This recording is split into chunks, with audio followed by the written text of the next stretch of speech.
What's shaking, guys? My name is Luke Dancy, and welcome to this week's live hangout. It is noon Pacific time, and we are back again for this week's chance to hang out with all of you. We have some very special news today to share with you with this week's hangout that I'm very excited to bring you. We will be sharing more and more of your magic videos. We will be back again this week, giving you guys a chance to win some free magic.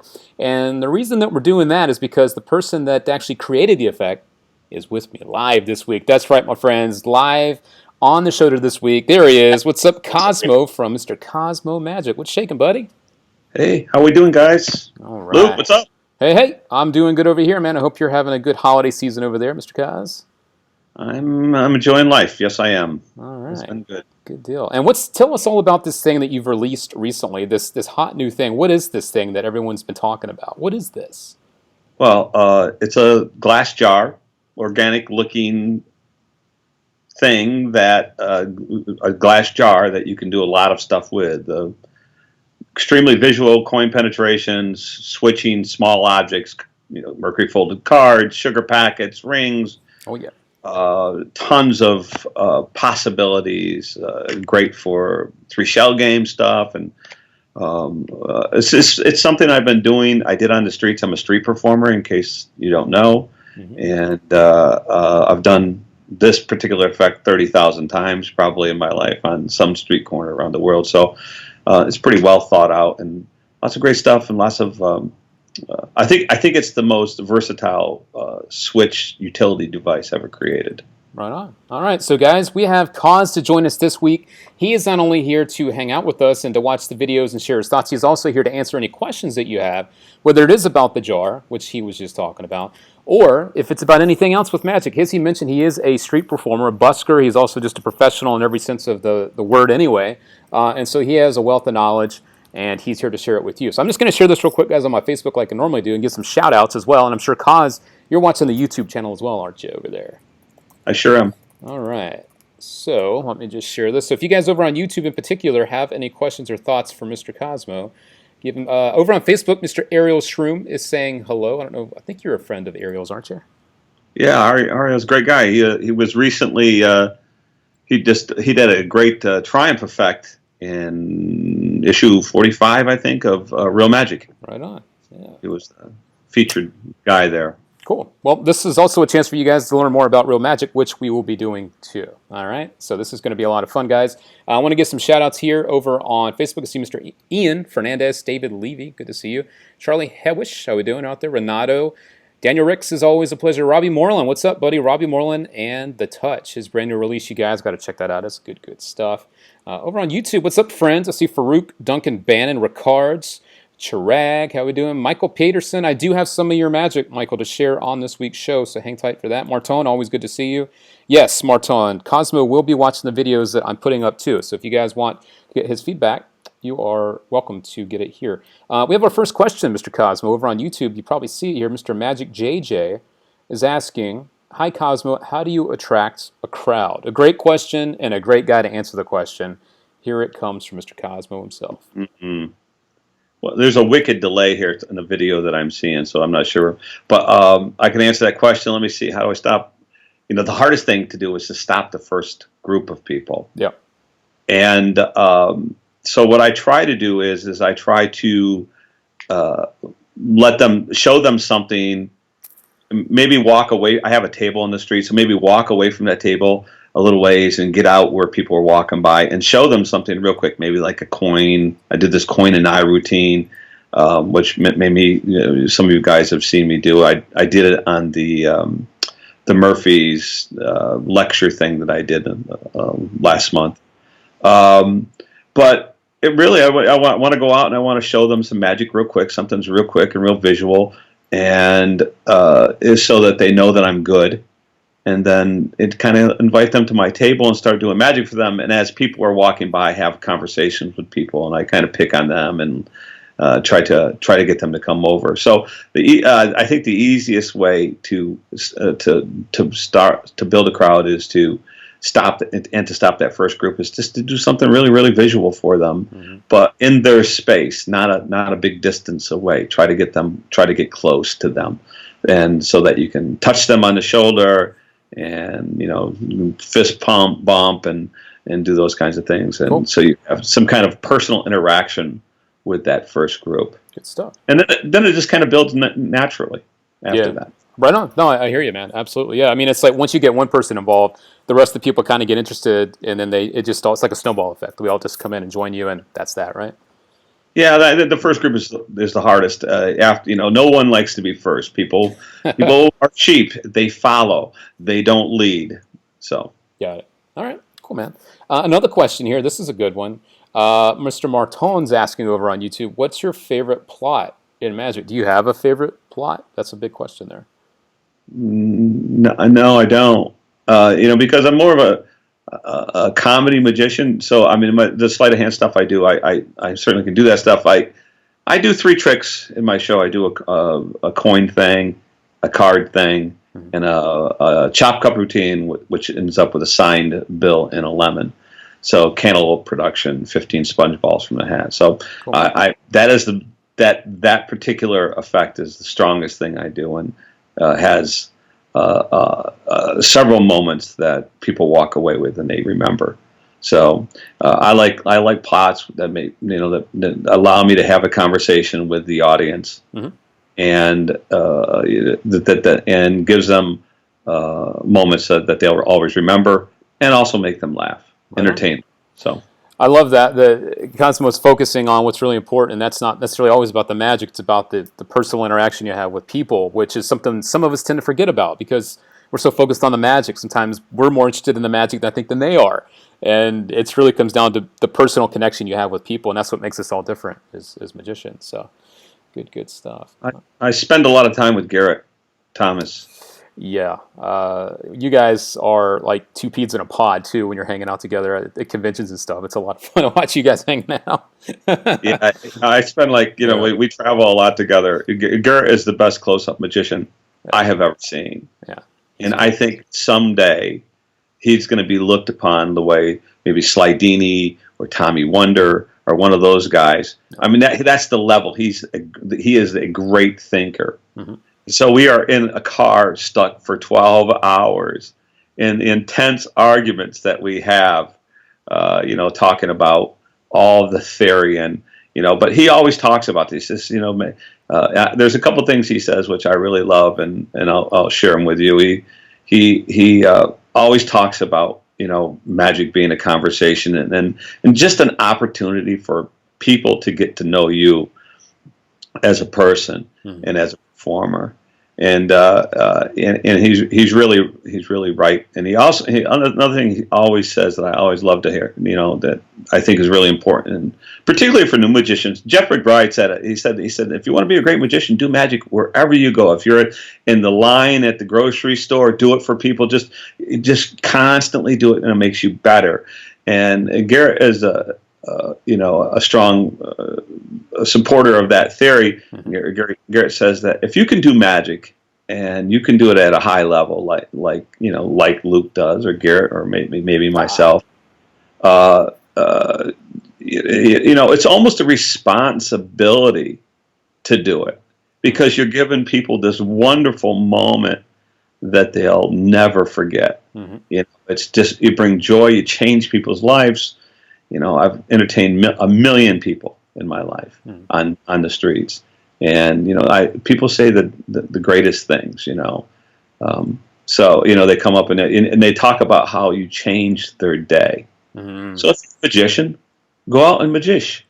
Just go out and do it, and it's great. Yeah, magic's been great. So yeah, awesome. Yeah, and if you guys haven't seen Garrett Thomas, he's at a lot of conventions, and like Kaz said, they travel a lot together as well. They usually team up at different booths and stuff at conventions. You got to see Garrett Thomas in action. And Kozmo, the guy we're talking to today, is not only one of the nicest guys around, but the knowledge that you're hearing from him now, imagine you could get this in person too. So you're at a lot of conventions out there, aren't you, Kaz? You go to a lot of them. Not as much as I used to. I try not to, mostly because I hate them. But oh God. But yeah, and Garrett and I, Garrett's really giving too. Garrett, so am I. I love to have conversations with magicians, especially new magicians, and talk about magic, and maybe help them along their way. and give the, and I know Garrett feels the same way. We're we're givers. Yeah. All right. Cool. Well, let's tell the guys today what they have a chance to pick up from you. Actually, this is going to be a lot of fun, guys. I'm going to show you the trailer in just a minute for the jar. The jar is I would call it more of a utility device than I would a trick, because there's so many things you can do with it. We actually have a video clip of someone doing a totally different routine with it than you would expect from what you see in the trailer. If you haven't seen this yet, I'm going to pop up the asset here for you. This is the graphic of what the jar looks like. You can see it is a Kozmo Magic product. It has Kozmo on there, Garrett Thomas, and special guest Mr. Scott Tokar as well. And this is stuff we're going to give away to you guys over the next week. All you need to do on our Facebook channel, Facebook page, I should say, is to post what you would do with the jar. What's the most creative thing you think you would do with it? You can be as serious as you want. You can be as funny as you want with it. Whatever you want to do, post on Facebook what you would do with it. Same thing goes on YouTube. Our YouTube friends, you need to post your comments after the video is an on-demand, because your comments now that you're posting, they're not saved. And so Kozmo will go in over the next week. He'll look at all the different comments, and we'll kind of talk amongst ourselves. And the best comment that he likes will receive a free copy of the jar, courtesy of Murphy's Magic and Kozmo Magic as well. So we're teaming up and doing some fun stuff together, and this is now your chance to get your hands on one absolutely free. So I can't think of a better way to kick off the new year than with some magic from the man we're talking to, Mr. Day, Mr. Kozmo. All right? You down with that, Koz? Sure, man. Let's do it. All right. Well, I'll tell you what, guys. If you're not familiar with the jar is yet, we're going to now run the trailer. This is actually, I got to tell you, when I saw the trailer for the first time, I couldn't stop cracking up. It was pure Kozmo, the humor that's in there. So I don't want to ruin anything if you haven't seen the trailer yet. But check out the trailer real quick for the jar, and then we're going to come back and talk a little bit more with Kozmo about and answer some of your questions. So if you guys are watching live right now, get your questions in. I am watching the both Facebook page and our YouTube channel. And also, if you're a new viewer, tell us where you're from. Where are you guys tuning in from? Because you're an international bunch, so tell us where you're tuning in from. And don't forget, guys, we do this each and every Wednesday at noon Pacific time. I'm here every week to answer your questions, feature your videos, which we'll do in just a little bit, and to just hang out. So if you're new to this, welcome, and get used to more and more of this as we go forward in the new year, all right? It's a lot of fun. So enough said. Let's now show you the trailer. By the way, I want to point this out that I was not picking my nose just a moment ago. I had an itch. All right. All right. We'll talk about that while the trailer's going. All right, guys. Hang tight. Enjoy the trailer, and we'll be back with you live in just a minute.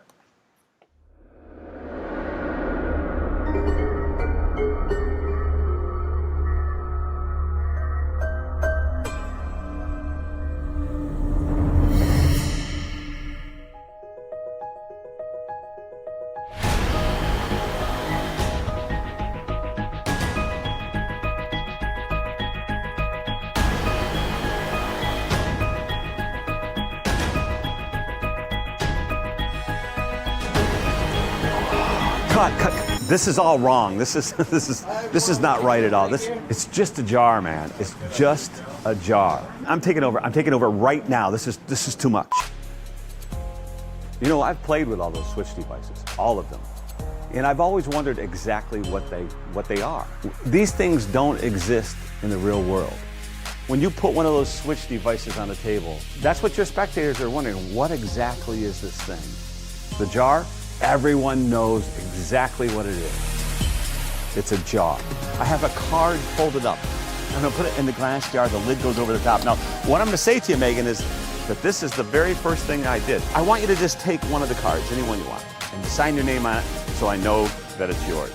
The very first thing I did was I put this card right here. I put it in this glass jar. It was in there the entire time. The lid was on it the entire time, right? So it kind of makes you wonder, how in the world did I get Megan signed? 7 of hearts. It's a jar. Of course, it does a lot more, but they're never going to know that. She signed the card and put it back in the deck, and then somehow it was in the jar the whole entire time. I don't know how we did it. I don't know how we did it. It's completely inspectable. There's nothing to see here. It's a miracle. Oh my God. It's just a thing in the real world. So they're never going to talk about this. They're never going to notice it. And it's going to actually be a third hand for you. You're going to be able to switch things. You're going to be able to perform a lot of different magic. The thing is that your magic should always be about you and your relationship with your audience. That prop should never take the attention away from you.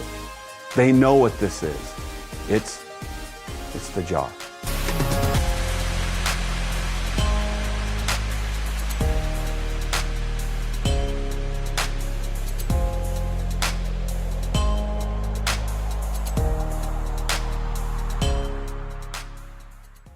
All right, guys, there you have it. That is your look at the jar. If you haven't seen it yet, that is from our friends at Kozmo Magic. And if you're just tuning in live right now, I actually have Kozmo live with me.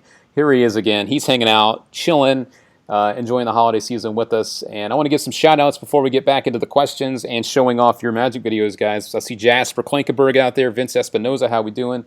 Cameron Ramsey, good to see you, Cam. All right, cool deal. Chris Oberle's out there, yeah. JR, my buddy JR's out there. David Herrera, good to see you. David says it's a great day to call out sick. That's pretty cool, huh, guys? We got some guys hanging out that should be at work right now, but they're not. They're hanging with us. Darren Rotherham. All right. So Darren's asking, this is a good question about the jar. There's been a lot of discussion about your new effect. This looks great to me, and this comes in on Facebook. We'd be interested to hear about some of the routines that come with your new release. So, Kaz, could you give the guys some ideas? I know it's in the product description, but just since someone asked that, what do you think about answering that question when it comes to the routines included? Well, it's really not, this item is not about the routines that come with it. It's about the potential of what you can do with it. Agreed. But there are 3 routines on the DVD. One of them is a coin routine, a coin to glass routine. And because of the properties of the jar, you can do some extremely visual coin penetrations. So, you can put the lid on the jar and then just take the coin and just jam it right through the bottom or the top of the lid. It looks great. Mm-hmm. That's one of the routines that comes with it. I do a card effect. And the card effect on the trailer isn't the entire effect. It was just the little pieces of it so you could basically see the switch when it happened. And then Scott Tokar does a mentalism piece where he does like a billet switch with the jar. So those are the 3 things. But what we're going to do is we're going to, I have a video of a friend of mine, Ray Raymond, who's a street guy who does. He's come up with some ideas for the jar, for the lid, with this with the 3 shell game and the P, yep. and it's killer. I also have a sugar packet routine, and Sean Farquhar's got a routine that we're kind of release this stuff over the next 5 or 6 or 8 weeks as we have time to shoot it and so that you can see it cool. And maybe give you guys some ideas. It's what you said, Luke. This is a extremely versatile item when we were talking earlier, yeah. And I think that a lot of guys are going to get a hold of this thing and come up with all kinds of different ideas. You could do like an indexing system. There's lots of stuff that you could do with this. Mm-hmm. That I think, and I think that magicians are going to grab a hold of this and really be creative, and that's what we're hoping. Garrett and I both, when we worked on this, is just hoping that everybody would be creative with it and come up with some cool stuff, and then show it to us because I want to see it.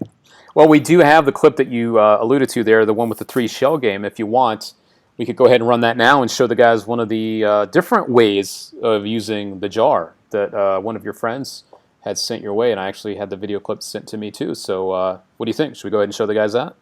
Yeah, sure. All right, cool. Well, you guys, this is another way of literally looking at the jar. I mean, a lot of people think, oh, well, I saw the trailer and the card routine, and obviously there's a switch there. But this is another way to use it. Think about it again, like Kaz just alluded to.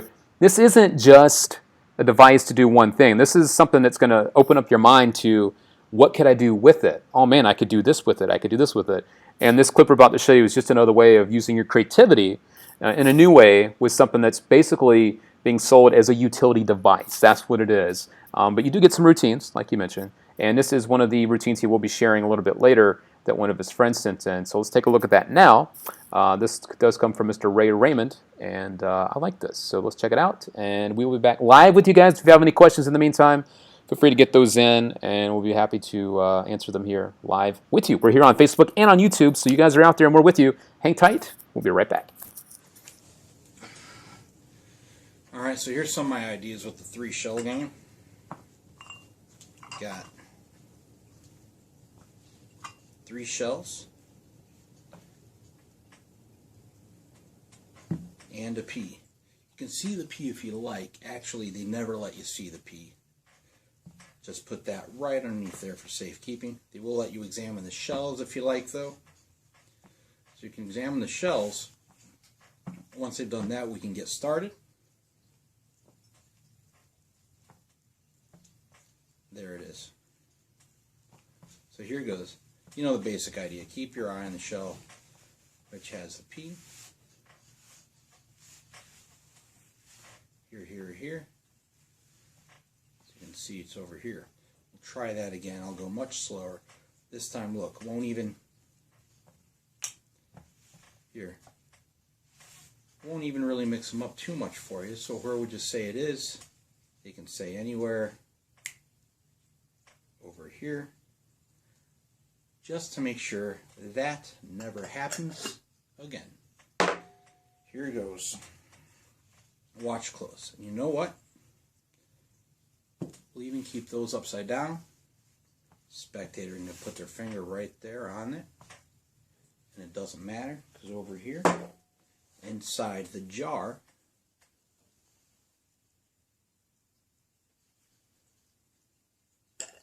is the P. All right, guys, there you go. Another look at, well, another way to use the jar. As you can see, a totally different routine with it, but the uses for it aren't different. It's just using it in a way that people might not think about. And that's what I like about this, is it gives you a chance to really use your imagination and plug in different things with it. So don't get stuck on what you see in the trailer. There's a lot more you can do with it. And I want to give some shout outs real quick. I do see Scott Robinson poking in here, saying it's awesome. He likes for cause is taking this. That's cool. And Scott, it's good to see you, sir. Jonathan Markowski, good to see you, sir.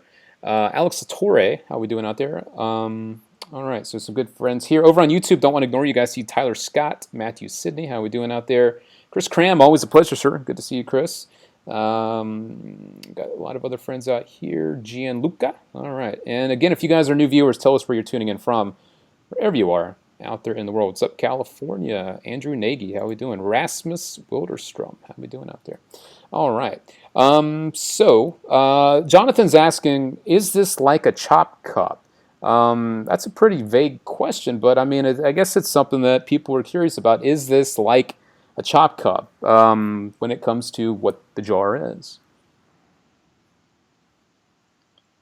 Well, kind of. Yeah, kind of. You know, the lid is chopped. You know, so there's a inch and a quarter, I think, paper thin magnet that's built into the lid. And then there's this plastic insert that goes over it, and it's stuck in there so that it looks like the lid is completely normal. You can inspect the lid; there's nothing to see. It looks like it came out of the factory. Yeah, I've got one, and you can't tell there's anything in there. The reason I wanted that question to come out is because I think what Jonathan's trying to get at is, based on the routines that maybe he's thinking about, is the same property from a chop cup, something you could probably use with this, and so.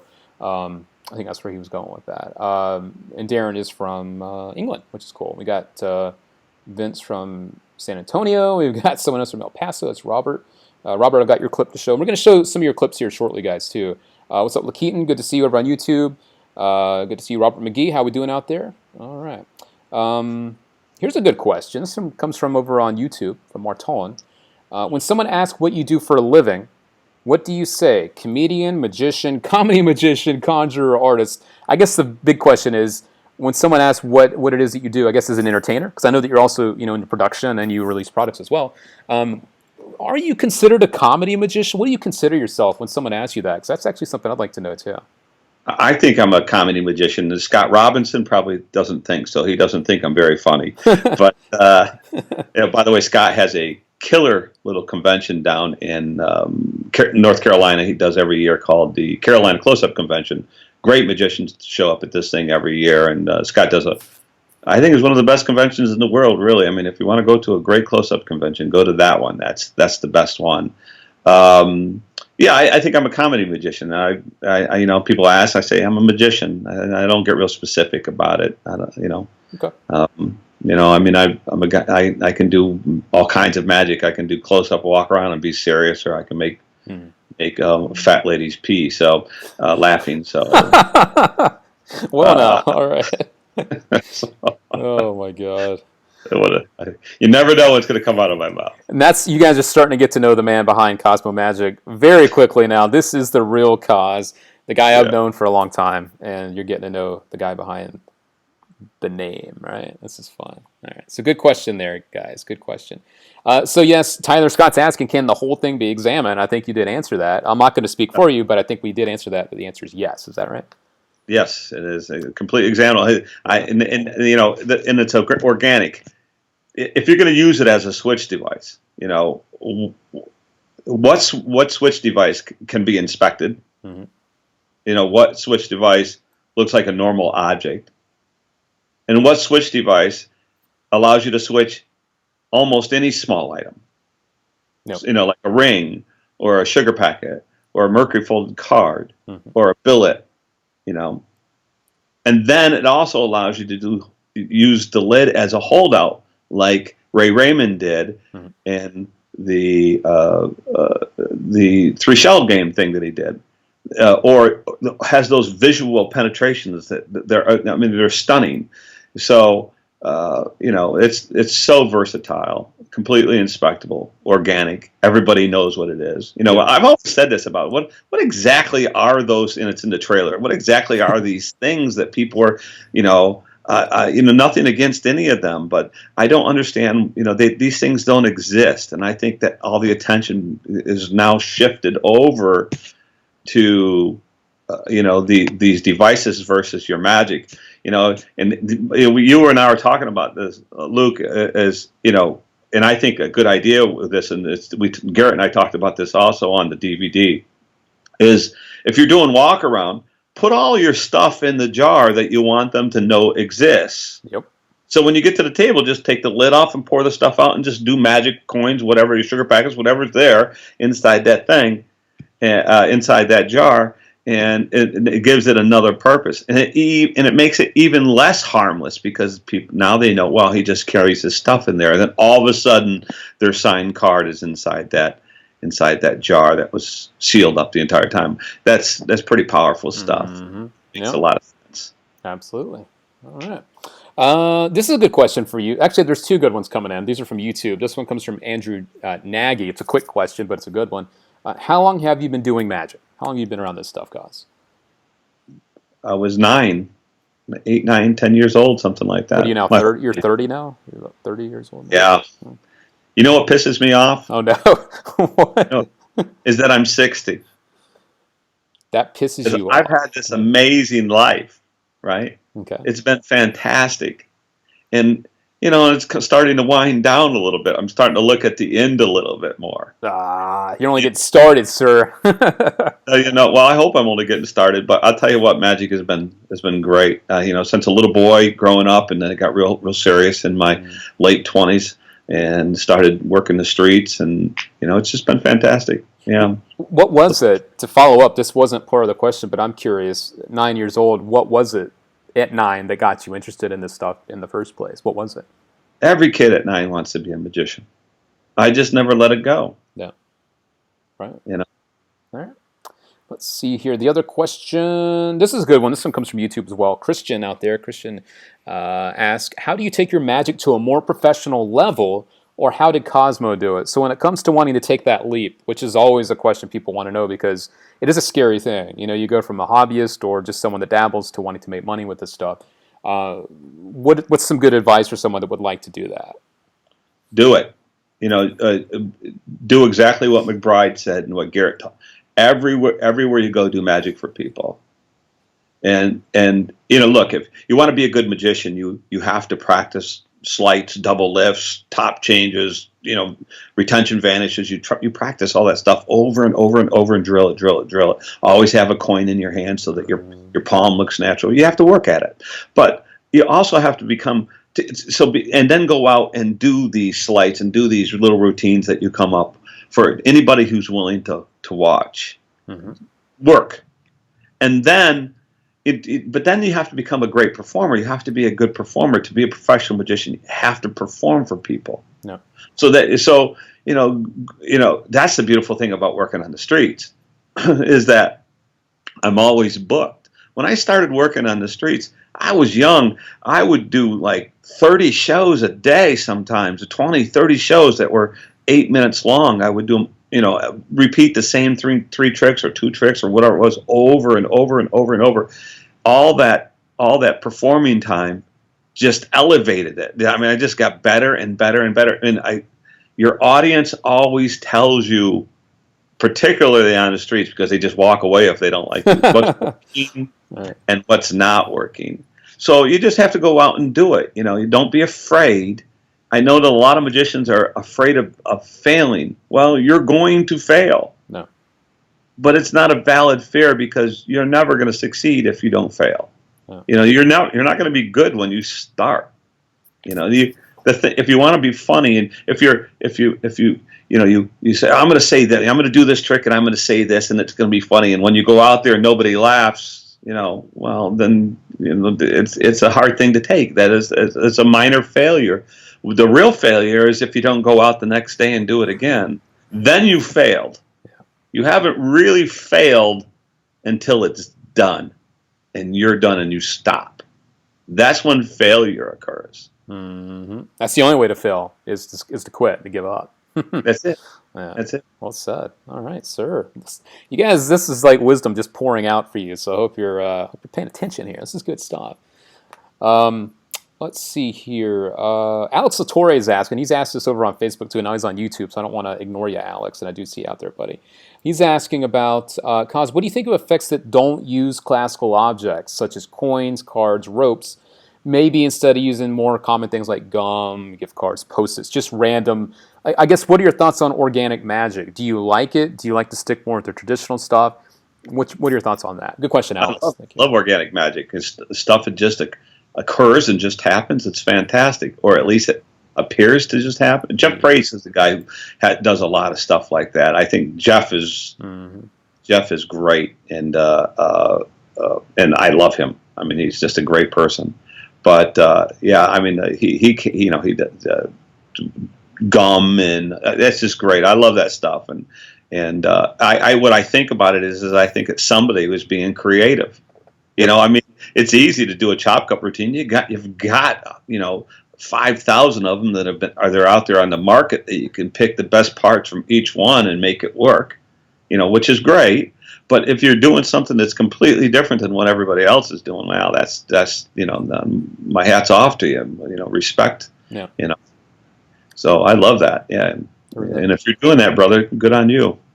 Yeah. No, I remember seeing Jeff's effect gum. The main effects where you showing the packet empty and then you show it again and it's full of gum. Like, that's purely organic stuff. And yeah, Jeff's a great name, and Koz has produced some of his stuff, so you should check it out over there, right, guys?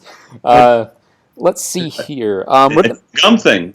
Jeff was 12 years old, and he sends me this video and says, "I want to put this in real magic." And he's just a little boy, And I looked at it. I says, "I don't know, man. I think this should be a release that you put out to magicians. I think this is really, really good." 12. And I don't know if you guys have seen it, but you can go onto the Murphy site and then Jeff Price Gum and see the trailers. Pretty smart stuff. Yeah, it is good stuff. And I'm a little bit shocked here. I knew he was young. I didn't know he was 12. That's stupid. God. Yeah, he was a little boy. Wow. That's crazy. Guys, we're going to start to now jump into some of your questions, more of your questions, I should say. But first, I want to start to show off some of the video clips that you've been sending us. And this is fun with Koz on now because he can also share some of his thoughts on your performances and things like that. So, Koz, I know you have a little bit of a delay on your end, but I'm going to start to share some of the clips. So I'll run them, and then I'll start to talk about it. And then once you've seen it, you can jump in with some of your thoughts, too. This is fun because you guys have a true pro here to share his thoughts. So, guys, here comes our first clip. This one comes from Korev. Very quick coin vanish and reappearance, but he sent this our way. I believe he's one of our new viewers from last week. So this is Gorev. Check it out. Here we go.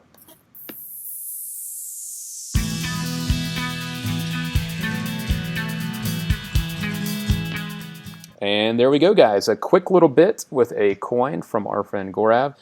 It's always fun to watch Magic evolve. It used to be all done looking down. Now things have kind of evolved up to this point to where everything kind of happens in front of your face. Now the JW grip is used a lot. Three fly is a very popular routine that happens in front of your face. What do you think of the coin thing? I think you had a chance to see it now, Cos. What do you think? I just saw it. Yeah, I thought it looked great. Yeah, it's nice and slick. Yeah, good stuff. All right. Yep. Cool. Let's jump over. Quick, that's for sure. What's that? It was quick, very very visual. Yeah, visual, and that's what I like about the evolution of Magic in general. Is like this. Like I just said a moment ago, the Magic used to be done so, like, very David Roth-like, which isn't to say anything bad about David, because he's the reason I got into coin Magic. But it used to be all very, like, down. Everything was kind of down or on the table, and now it's slowly evolved up into this visual state now with coin Magic, which I think has made it more performable for people, too. You know what I mean? Like, more, you can play it to bigger crowds now, which I really like. So I like that it's got more visual, for sure. So. Yeah, I love this visual stuff. I think that magicians, I think we've kind of lost our way. I'm going to say this, and people may think I'm crazy, but I in my mind, I think that the production of 3 aces or 4 aces is never Magic. Mm-hmm. Magic is when something impossible happens, a moment that can't be explained. Guy produces 4 aces, and whoever watches this walks away going, "Man, that guy's really good with a pack of cards. I wouldn't want to play cards with that guy." Yep. Well, that's the explanation. They've rebuilt it, and they're right. Mm-hmm. Bill Malone, who's a great magician, and Sam the Bellhop, in his hands. Or a guy like John Armstrong's hands, it's theater. You take that effect, and it's so entertaining and so funny, or whatever it is. They take whatever it is and turn it into something. But it's not Magic. People walk away going, "I love that Bill Malone. He's so funny. Bill Malone." And I sure wouldn't want to play cards with that guy. They've just explained it away. Yep. So when you see a really visual coin vanish, where to go? I mean, his hands are empty. It's gone. That's what Magic's supposed to be. Mm. And I think we have some guys out there who are doing that kind of stuff, like this guy who just did the coin vanish. But I think we have a lot of guys who are really focused on doing card effects that are productions, and I'm not sure that that's Magic. I'm not saying it doesn't have value. Mm-hmm. It can be theater, but I'm just not saying. I just don't think it's Magic, and So I like sometimes you can do Magic with cards. I mean, you can make that signed card end up inside that glass jar. Mm-hmm. There's no explanation for that. Other than using the jar from Kozmo Magic. They threw that little plug in there. Let me throw the picture up here as well. Here we go. This is the jar we've been talking about. And if you guys do want to have a chance to win it, if you're a new viewer here, I want you guys to know that you do have a chance to win a free copy of this over the next week. Over on Facebook, you guys need to post your comments with what you would do with it. It could be serious, it could be funny. Post your comments on this video during the next week, and Kozmo will go in and check it out. We're also going to give you guys on YouTube a chance to win as well. Post those comments after this goes up as an on-demand. Your live comments are not saved. We'll take a look at both, and then Kozmo will pick his favorite comment, and we'll give one of you guys a free copy of the jar. So if you are watching now, a little bit later, that's what's going on today. That's our giveaway this week, is the jar from Mr. Kozmo himself. So keep an eye on that. We'll announce that next week on next week's Hangout. So good luck to all of you, and post those comments about the jar. All right, cool. Let's now jump into our next clip. This one comes from another familiar friend. This one comes from my buddy Jasper. Jasper shows clips each and every week. He is doing a little bit about what you just talked about, but it does look good. We got some color changes and card stuff coming up here, Kaz. So let's take a look at my buddy Jasper real quick, and then we'll come back and we'll talk a little bit about that and tell you guys how you can get your clips in too if you want to have your clips here seen on the show. We'll be right back.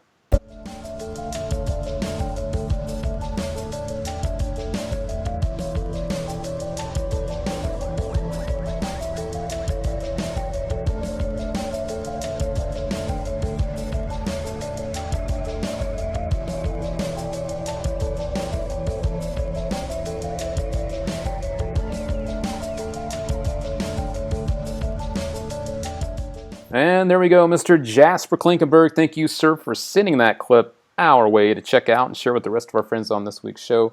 Jasper's always up to something good. He's got some good skills. He's got some good hands on him there. But Kozmo, I think you've had a chance to watch the clip now. What are your thoughts when you see people posting clips like this on the net? Because you see a lot of people just posting slides and what they're working on. What do you think about that? Because that didn't, of course, exist when either one of us were first getting into Magic. First of all, what'd you think? What'd you think of Jasper's chops there? Well, it looked great, Jasper. It looked great, very visual. Right on. So my question would be: so how can you take those changes and turn it into something other than just changes, like create some kind of plot with this thing, so that so there's a story. How do you create a story with these changes? And if you can create a great story with these changes, then you've really got something special, because the changes are done so well. You did. I mean, the slights. There's nothing to see there. It looks fantastic. Mm-hmm. So extremely visual, which is I love to see that stuff in Magic. Now come up with the story. That's the thing. Come up with a story. All right. Well, that'll be our challenge to you, Mr. Jasper. Next week, I'd like to see a clip from you, maybe taking some color changes and making them to a routine. And then we could feature them on the show and go from there. So, all right. Thank you, Koz, for your thoughts. A few shout-outs here before we go to our next clip. Jake Rober, I see you out there. How you doing out there, buddy? Krish, how we doing out there, Krish? Let's see, Tom Wong, how we doing out there? Ricard's, always a pleasure. Good to see you, Ricard's, over on YouTube. All right, cool. So a few more of my friends popping on here to hang out. Our next clip, Koz, is a bit of a long one, but I wanted to share this because I was asking over the last couple of weeks with the holidays for anyone that's had any of their performances from any of the gigs that they're doing to send them our way. This one comes from a friend of ours named Mark Yeager, and this literally is a full-blown card routine. So I'm really glad this came in when I have you on, because I'd love to get your thoughts on this type of performing, because it is a bit of a comedy style. So guys, this is about 7 minutes long, but it is a holiday clip from a show. So let's all kick back and relax and enjoy some magic from our friend Mr. Mark Yeager. All right, guys, here we go. I'm going to take things out of sequence just a little bit. There's a crazy dude I met. Rob. Say crazy bitch. Come on. All right, get your ass up here. Hold my side. I'm a treat.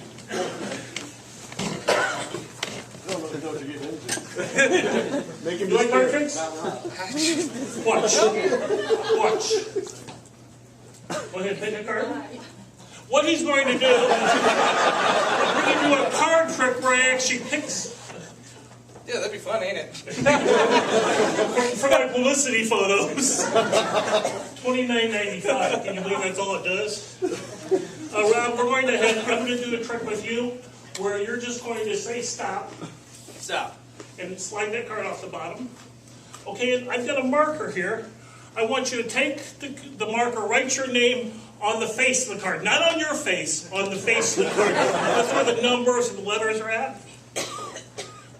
R-O. I gotta start over. Okay? Can you say stop? Stop. Put it back there. And now to recap. Oh, you did already. I'm sorry. I think I have your card in my pocket here. Let me just take a look. Be honest with me if it's your card, too.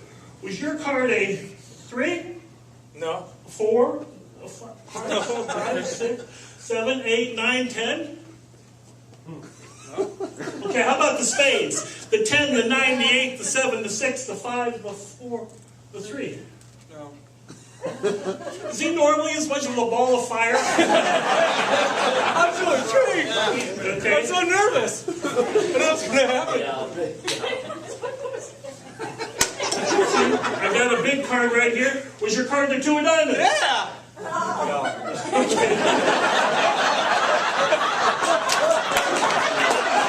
Damn you. I hate people that are funnier than I am. If your card is on this card, would you start the applause? I would. No way. Oh, Hey, come on! I need some help.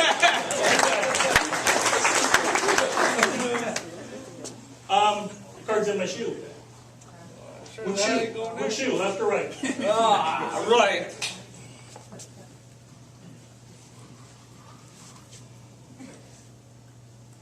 No. Souvenir? Biscuits. I know what you're saying. What if I would have said the left one? Well, take your hands out of your pockets. I'm doing the entertaining.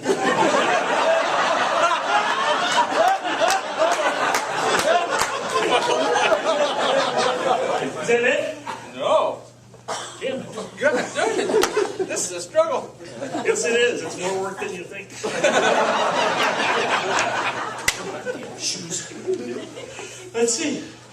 Well, where's your card at? Use it. I gotta fix this. Was this your card? The Queen? How about if I change it to the King? Is that your card? No. Folks, come on, it's easy. Well, I've got a problem. But because of my problem, I have insurance. Magician's insurance. See, now, in case you have a person like Rob. This is checking. He's got great memory. One card is not covered on this policy. Your selected card, the King of Diamonds, is that it? No. Hearts? One of them? I got a problem. Can't find his damn card. Me neither. I sent a FedEx. Please, Tony, bring it up. Oh, FedEx. you better not. Yeah. I'm going to ask you to read some things. It's a little late. My name is Mark Yeager. and I'm a magical entertainer. I did a show last night at a hotel in Chicago. Yeah. What's the name of the hotel on there? Four Seasons Hotel in Chicago. Michigan. What's it on Delaware? Delaware. Beautiful hotel. The towels were so fluffy I could barely close my suitcase. I sent it to Tony Sherbert. care of The- the address, where I sent it. I don't give any facts. I don't know if I want better. It's okay, man. Okay, and I had an insurance value on it. $500. But yeah. I'll run with it. Okay, thanks. I'm going to just open it up. Inside here, I took a sheet of Chicago newspaper, wrapped up a jumbo playing card in it. If this is your card, this is very impressive. Let's see. And your card is the Queen of Clubs. Well, Yep. maybe I should find a job in the newspaper for an unemployed magician.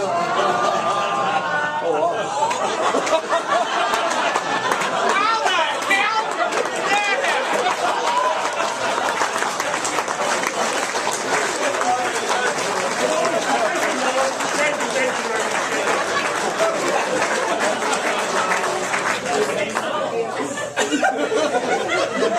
Well, I haven't found your card yet.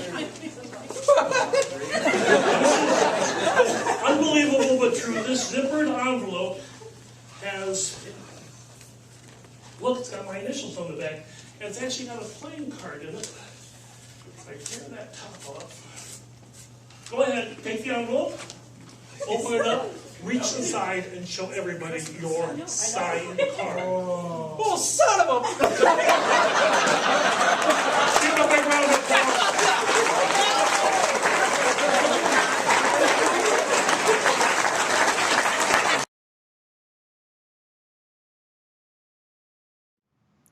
All right, guys, that was a fun clip from Mr. Mark Yeager. We were hanging out over here. Me and Cos were chatting. He actually didn't have his volume on at the time because he didn't want it to echo when we came back on here. So we've been chatting about some of the stuff that's going on. But I would like to bring up something that we were just chatting about, Cause, when it came to seeing this type of performance. And that is what we see now. This was a real life performance. This was a legitimate performance of something that this guy does at a gig, compared to what we're seeing more of now from people in the online space, that they're not working. The only thing they are working towards is putting stuff online. And what's some advice you could share for people when it comes to, I mean, we talked about this earlier. You did. You said, how do you get better? Well, you have to work. And that's the key word to anything in life. If you want it, you want to get better, you want to succeed, you got to work. But when you compare something like a performance in front of real people, you can tell this guy's done this routine hundreds of times. As I've watched it, I had to watch the clip because I wanted to make sure it was okay to put up. Compared to people that literally, and you said this just a minute ago to me, people now, for some reason, they buy something, and then what do? What do they tend to do when they buy something? What are they doing like that night or the next day? Well, well, they show their friends, and it makes them feel accepted. And I understand that. They also, one thing I don't understand about magicians, some magicians, I'm sure it's a really small percentage, but they go out and they buy something. They buy the new Garrett Thomas thing, and they figure out, and they learn it, and then they go on YouTube and they put it on YouTube, and they show everybody how it's done. Yeah. And I'm not really sure why magicians do that. I don't get that. It's not just sharing. There must be some, maybe it's some kind of level of acceptance, that they're not getting someplace else. But I mean, I never really could understand why you would want to buy something and then just give it away, and then, as a producer, shame on you. Yeah. Shame on you for doing that. You go up to Garrett Thomas or whoever, or Eric Jones or whoever produces this thing at a magic convention, and ask for a picture and an autograph, and then go home and you buy the product. You go home and you put it up on the internet, and you hurt Eric Jones or you hurt Garrett Thomas or whoever produced this thing because you're giving it away to all your friends for free, or just random people in cyberspace. I never understood it. I really don't get it. I can understand how, you and your friend chip in on something, I mean, I don't like it, but at least I can understand it. But why you would randomly just put it up on a torrent site and give it to people for free for nothing, and hurt the guy who created it, Yep. It's not okay. It's not. Yeah. It's not okay. A lot of you guys have jobs. I'm sure, although you're not, you probably skipped out to hang out with us today, but I don't blame you. This is awesome. But you probably, like at the end of the week, if you didn't get paid, you'd be upset. And, and so if somebody goes out and shares their creation for a fee with you, you should respect that. And, there may not be one single person who's listening to me right now who does this kind of thing. Yeah. But if you are doing this kind of thing, would you please stop it? Well said, sir. And you've got a lot of people out here agreeing with you. We got a lot of people. Tyler Scott, YouTube, says he couldn't agree more. Zach is saying he agrees. Finn, the Joker, agree, mate. Magic piracy is a huge problem, people are saying. Duncan's agrees it's huge. Finn, hello, by the way. Yeah, I mean, it's something that exists. We're definitely aware of it. We do what we can at Murphy's to try to prevent it. Trust me, when we see things out there, we get it reported and we do what we can. It's always going to be there. And those people, I think the problem is the people that are going to do that, they're the people that were going to do it anyway. They're not going to be the ones to buy the magic. They're going to be the ones to do that anyway. So it's kind of like you're never going to win situation, but we all know what we should do and what we shouldn't do. And we'll leave it at that. So, all right. Yeah, I'm not sure that, downloading something from a torrent site is any different than just going in and lifting it from Walmart. I mean, if I pull up to Walmart and I say to my buddy, hey, go in and steal the new Tom Cruise movie for me. You're going to look at me and go, I'm not going to do that. I'm not a thief. And, but you're downloading stuff. You are. It's the same thing. There's no difference. Yeah. You just have this physical thing, but there's no difference. The information is there. You are a thief. If you're downloading this stuff, if you are taking this stuff off a torrent site, you most definitely are a thief. Yep. you're stealing it. Yeah. You're a thief. It's just hard to get caught. Yeah, and this is the stuff that people need to hear, and this is another reason, guys, why we do these hangouts. It's not just to help you with the magic that you're working on or questions about the products that are out there or any of that stuff. We're also here to try to help you, because I was talking to Cos about this earlier. When the two of us were both getting into this stuff at a young age, the internet didn't exist like it does now. This is great that it does exist. Trust me, we're all able to connect right now and be together. But at the same time, it's like the only help that you guys have are either each other, the friends that you've made, or from the magic shops that are online where you just buy magic. This is supposed to help you, and this is the advice that's coming from someone like Cos that's been around this stuff for basically 50 years. This is a man that makes his living with magic and knows what he's talking about and means well by everything he's saying. Some of it I've said before, but some of it I think he said before, because you can also hear the frustration in his voice, because it is the type of stuff that doesn't do anything good for magic. If you really care about it, you wouldn't be doing this kind of crap. So, yeah. So that's that. By the way, guys, if you are joining us, you're just now tuning in, welcome to this week's live hangout. We are showing off your video clips. We are joined, as you can see right now, by Mr. Cos from Kozmo Magic. And you do have a chance this week to win the jar from Mr. Kozmo Magic. We'll pop this up real quick for you. We showed the trailer earlier. If you haven't seen it yet, check it out over on YouTube. To win the jar this week is very, very easy. On Facebook, all you need to do is leave a comment with what you would do with it. Whether it be something serious or something funny, you pick what it is. And also, same thing on YouTube. Our YouTube friends, the comments you're posting now, they're not saved. On the on-demand, post those comments, what you would do with it, funny or serious. And over the next week, Cos will pick someone, and you guys will get your hands on a free copy of the jar. And then we want to see some clips of you using it, too. All right? Sound good?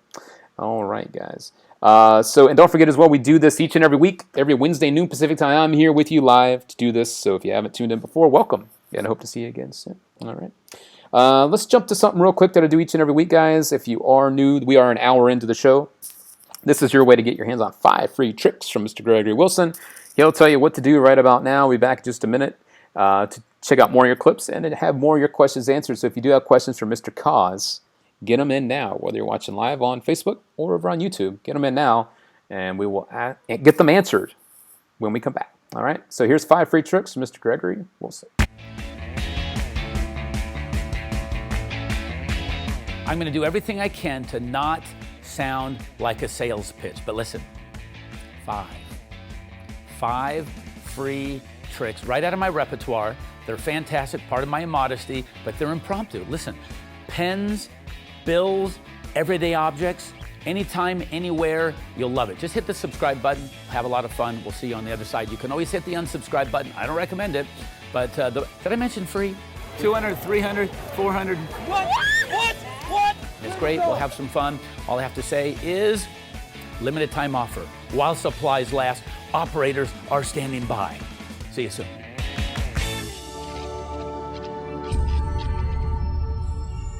All right, guys, and there you go. You get your first free trick today sent via email, and the next 4 days after that, you will get your other 4 tricks via email. So in the holiday season, if you're looking for some free stuff, you didn't win one of our 12 Days of Christmas giveaways, don't worry. You just got 5 free tricks right about there. All right? Cool. Let's now jump back and forth here from Facebook and YouTube. More questions here. Let me see what's going on Facebook real quick. Let's see. Let's see. Exposure should not be allowed. Yes. I love the internet. Yes. So a lot of people were talking about the live performance, which is really cool. There we go. Let's go back on YouTube. Please ask Kozmo. This one comes from Christian over on YouTube. Please ask Kozmo if he has any advice to build a character stage presence that sets you apart from other magicians. Cos, that's actually a really good question, because that's the other half of the battle, isn't it? It's not just about the tricks you do, but also how you're presenting them. So when it comes to that character, or just building your stage presence to stand apart, what's your advice when it comes to that? Well, the character that I play when I'm working is really just me. Mm-hmm. It's a expanded version of me. Right. But the things that I say that I think are funny to me. Mm-hmm. So I don't try to be any different than other than, a blown out version of me. I don't try to be any different than who I am. We interviewed Jason Alexander George from Seinfeld, in the second issue of Real Magic, and he talked about character development.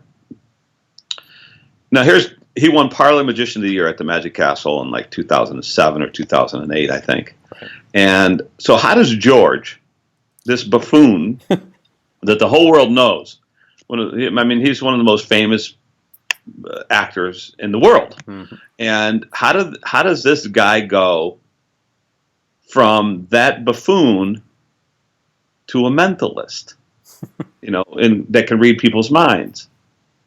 And in that interview, he talked about that whole process of character development. One of the big things he said, and he took away, that I took away from it, although I had already developed my character because it was me, was he said, look in the mirror. Look in the mirror. Now, what do you look like? Do you look like a guy who could have dancing girls running around on stage around him? Smooth, Well, Jason Alexander, that wouldn't have worked for him. It certainly wouldn't work for me. I mean, look at this face, this mug. So what does work? What can you be? I mean, what assets do you have physically and mentally? Who you are as your character, your real character. What are the assets that you have that you can expand on and become and use? If you're funny, like Chris Capehart. Chris Capehart is one of my favorite magicians in the world. He is hilariously funny. He's a big black guy with this white hair and a big fat face, and he knows exactly who he is. He's a big black guy with big white hair and this big fat face, and he takes advantage of who he is. He plays this black better than anybody in the world. He's so funny. That's his character. He looked in the mirror. He realized who he was. Mm-hmm. So look at what you have to offer. Expand. Take the best stuff, the things that you think would be the most entertaining parts for you, and expand that. And that's who you become. I'm going to say it again. You want to find your character? Go out and work. Yeah. Go find a place to do shows. And don't worry. Look, go down to the local restaurant and say, I'll come in and work for free for a few nights, and maybe I'll work for $50 and a meal, whatever, just so you have some flight time. So you're working. You have to have flight time. You have to work. It's all of these things come from doing it. It's not a secret. Yeah. Character is developed by, your character is going to develop and expand naturally by watching your audience and seeing what they like and see what they don't like, because they're going to tell you.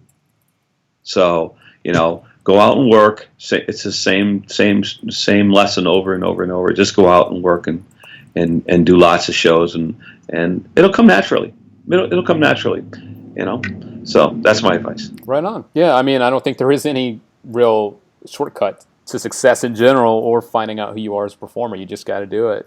And I think the other thing too, and I'd like to get your thoughts on this, Cos. I truly believe that if you stay true to who you are, and even if you do accentuate who you are as a performer, people will know and they'll sense when you are being genuine, and that's what people want. And they'll know if you're being fake, they'll know if you're being genuine. And I like what you said about just look at yourself in the mirror, get a real good look at who you are and what you could be and what you could represent yourself as, because if you're trying to come off as something that you're not, people see right through that crap all day. Yeah, that's no good. You don't want to do that. Yeah. I mean, there's you've got what's his name? He's just on America's Got Talent a couple of years ago. He did the dragon. Piff. Yeah. I mean, I'm not sure that's really who he is. I mean, it's a pretty great idea that he came up with, and I love it. But most performers are really just an extension of who they are, yeah. And I think that's where you guys should focus. Is just go out and do shows and be who you are and find out. I go back to what Garrett has said, and I say go out and have a conversation with your audience, because really, in the end, they just want to get to know you. Yep, that's really the truth. Well said. Here's a question I have for you, and this didn't come in from anyone in particular. It's been something I've been asked week in and week out, and I've been doing this show now for a few months. But I'd love to get your thoughts on it, because I'm sure people would love to hear from a working pro. What do you do? How do you deal with hecklers? It's going to happen. You need to be prepared for that, and maybe just a few thoughts, some general thoughts on dealing with hecklers, because it is something that happens and will continue to happen to people. Well, it's going to happen less and less as you work. Mm-hmm. I mean, I don't get heckled.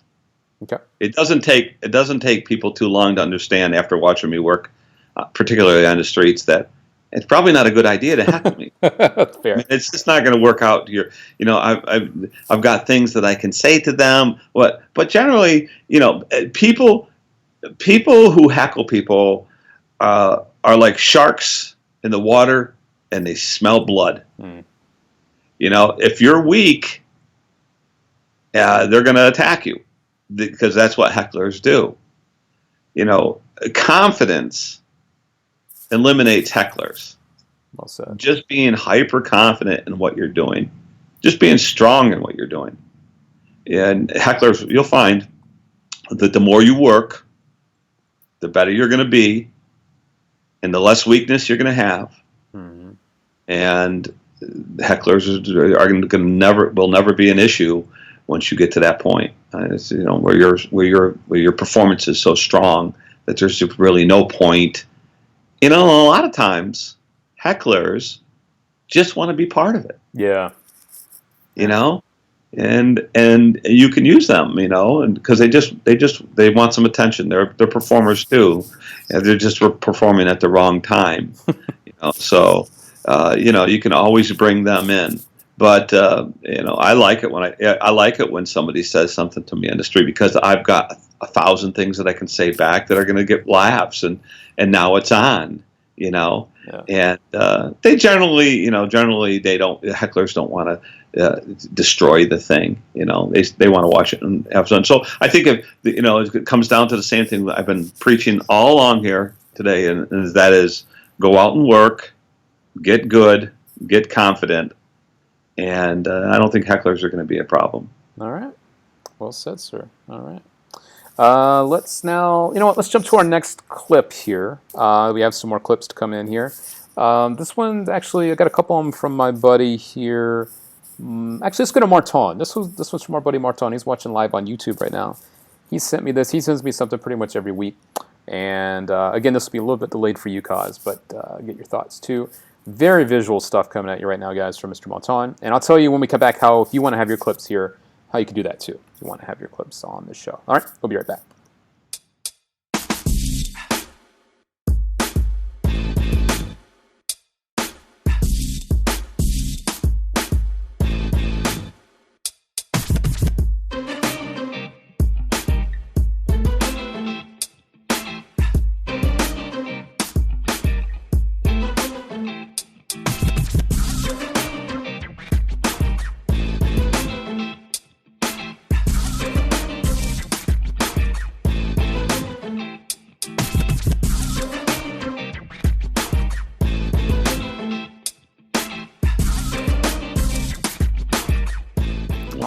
Right, Mr. Marton, nice stuff, my friend. Thank you for sending that my way.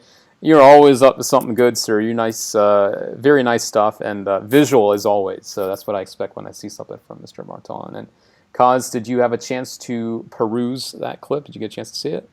I did see that. Super, super visual. Yeah. Super visual. He's got some good stuff. Yeah, sometimes I really do wonder, like, man, is he editing something? Because some of that stuff sometimes looks almost too good. But I don't know. But that was really, really super visual. My question is okay. So now, how do you now take it and put it into some kind of routine? Yeah. Because then you got something. Come up with the story with that stuff, and then you're really going to have really, really great magic, because the slides and all that stuff are there. So the first half is done. You just got to come up with the second half of it. And when you come up with the second half, man, you're going to smoke people. You really will. I mean, then you could go out and do that for a living. If you could come up with a great story, you can do it for a living. Absolutely. Well said, sir. All right. We have another clip coming in. This is some card manipulation from our buddy Marvin. I believe he's a new viewer. He sent in something over the last week, so I'm going to show this real quick. Some nice card manipulation stuff. So hang tight, guys. We will be right back.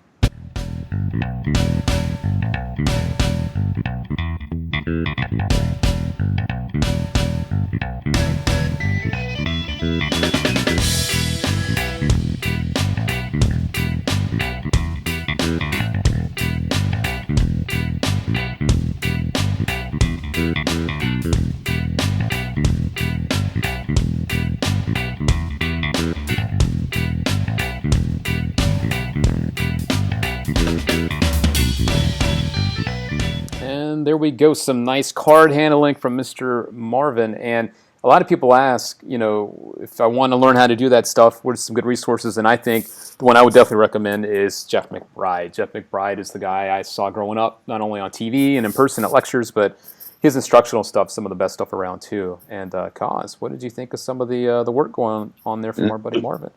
Great classic stuff right there, right? Yeah, right on. Good. Yeah. Look good. Right on, right on. Right. I agree with you, Jeff McBride. That's where you go for that stuff.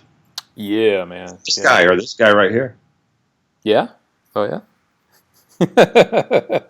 Toot your own horn a little bit. All right, go ahead. You pat yourself. No, not me, him. The guy who just did it. Oh, do you do any card manipulation, though? Seriously? Hell no. Oh, all right. I don't know. It's like that would take a lot of work.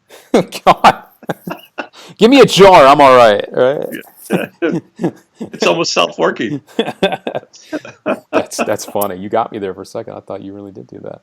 Oh, hell no. Right. Oh, no. Well, you know, street magic, you never know. You could be out there doing some card manip to get some crowds. All right.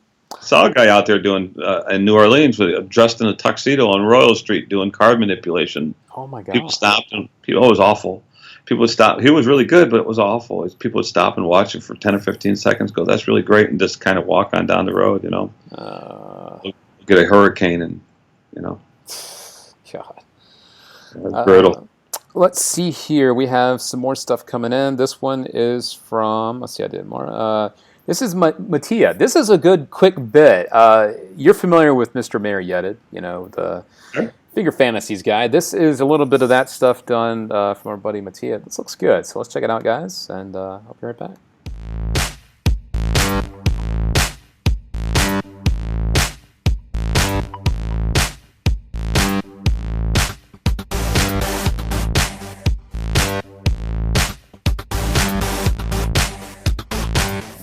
And there we go, guys. Some quick little finger manipulation. I guess we went from card manipulation to finger manipulation. There you go. So it's fun stuff to watch. Koz, what'd you think? I love that. It's fun, right? It's fun Looks stuff. like magic, man. Love it. Yeah. And if you guys, go ahead. Sorry. Yeah, Garrett does that with his banded ring thing effect that he does. He has that in there. It's wonderful. I love that. It just kills lay people. I mean, it just kills them. I don't forgot what your name was, Mattia, but yeah, I'm sure you get great reactions from lay people when you do that stuff. Yeah, it's so different. People aren't expecting it. Yeah, it's fun. And if you guys do want to send in your clips, I want to remind you, if you want to have your magic seen here on the show, it's very easy. 2 different ways to send us your clips. Number 1 is to send us a message on Facebook. On the Murphy's Facebook page, as a private message, you can actually upload your videos right there, and I can download them and add them here on the show. That's a very easy way, and I know that a lot of people have been using that and doing that, so that's a great way to do it. The other way, I'm going to pop up the email address real quick. Let me do that. Right below here, you can see the email address, social@murphysmagic.com. You can actually attach your video clips right there via email if you don't use Facebook, don't like it, or it's just too big to go on Facebook. And you can send us your clips there too. So if you want to do that, those are a couple of different ways to get your clips over to us. And don't forget, we are here live each and every Wednesday at noon Pacific time to share more of your clips. Sometimes I teach you magic. I got the jam cam set up sometimes to actually share some magic with you in real time. Have more guests on and do some giveaways too. And this week, don't forget, we are giving away the jar from Mr. Kozmo Magic, our guest. And the way to do that is over on Facebook. Don't forget to leave a comment in the comment section on what you do with it. Maybe it's something that, whether it's something serious, something funny, whatever it is. And same thing on YouTube. Drop us a comment, and we will be more than happy to check those out during the next week and announce the winner here next week on the show. All right? So Cause I think we got some more clips to share. We got a lot of them here today, so hope you're having fun watching some of these. I know I've been having fun jamming out with you so far. So appreciate your time, man. Thank you. It's fun. I do have to run off here for about 30 seconds. I'll be right back. All right, no worries. Cool. All right. Cool. All right, guys. So while he is away for just a moment, I'm going to share another one of our clips. This is into the live performance. This one comes from our buddy Pram. Pram sent us some stuff last week too. This is some more live stuff. So let's jump to that real quick, and then we'll come back, and I'll have Koz back with me. And JR's asking, are we going to do the jam cam today? Probably not. Have a guest on, so probably just going to stick with a little mini Q&A session with him and sharing more of your clips. And we are doing the giveaway as well, like I just told you about. So hang tight for more clips from you guys, and we'll be back next week with the jam cam. All right, so here's a clip from Mr. Pram. All right, if you do have questions for Koz, by the way, in the meantime, post them in the comments section, whether you are on YouTube or on Facebook. All right, be right back.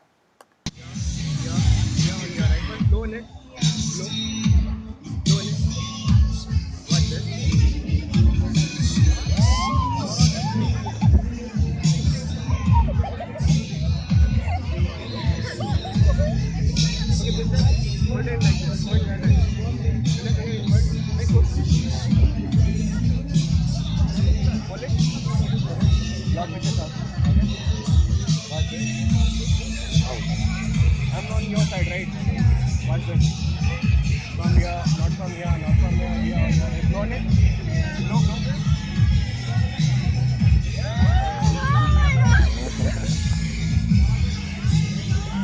People ask me how I do it. Yes. But if I take the bank, I can break it. Okay? Yeah. But if I can do it. You guys have magic!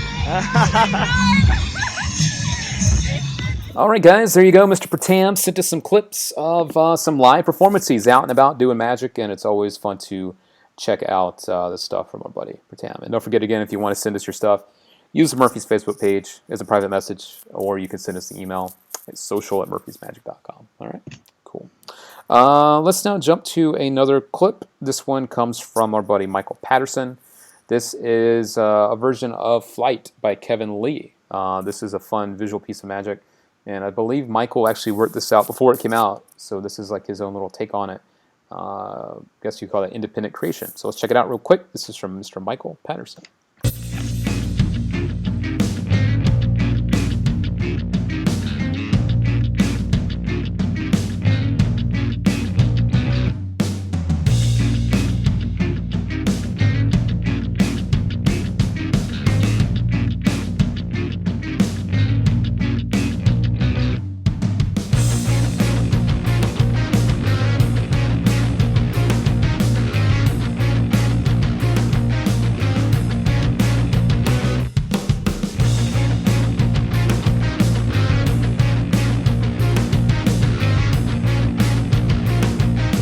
Alright guys, and there you go. That is Mr. Michael Patterson again. He sent us that clip.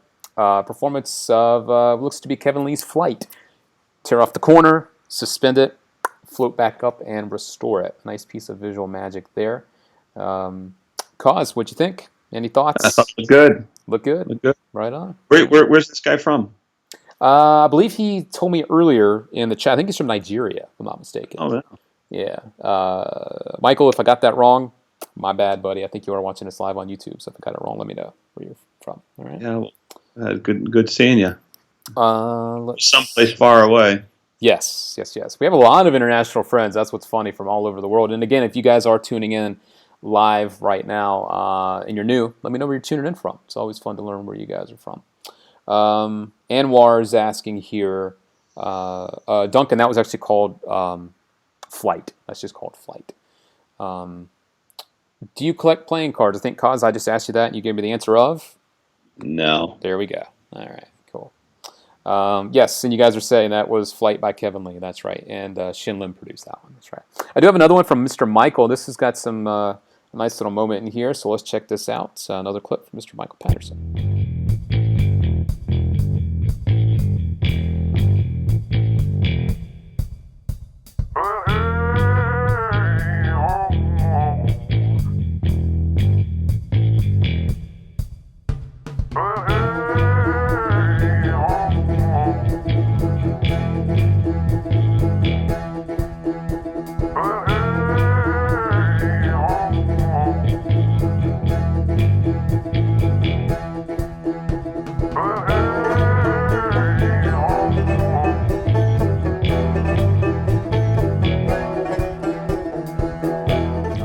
we go, Mr. Michael Patterson. A nice quick change at the end. A nice unexpected change of the card in his pocket there at the end.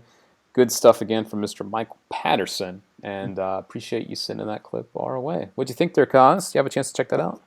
Nice visual stuff, right? Yeah, good change. If I remember when I first saw, was it called the kangaroo? Remember the thing? I could be wrong here. The thing you put in your pocket and you do the switches. Remember that? I remember that thing. Yeah. God, man. Did you know they actually make an electronic version of that now? When you put something in, it's crazy. Yeah.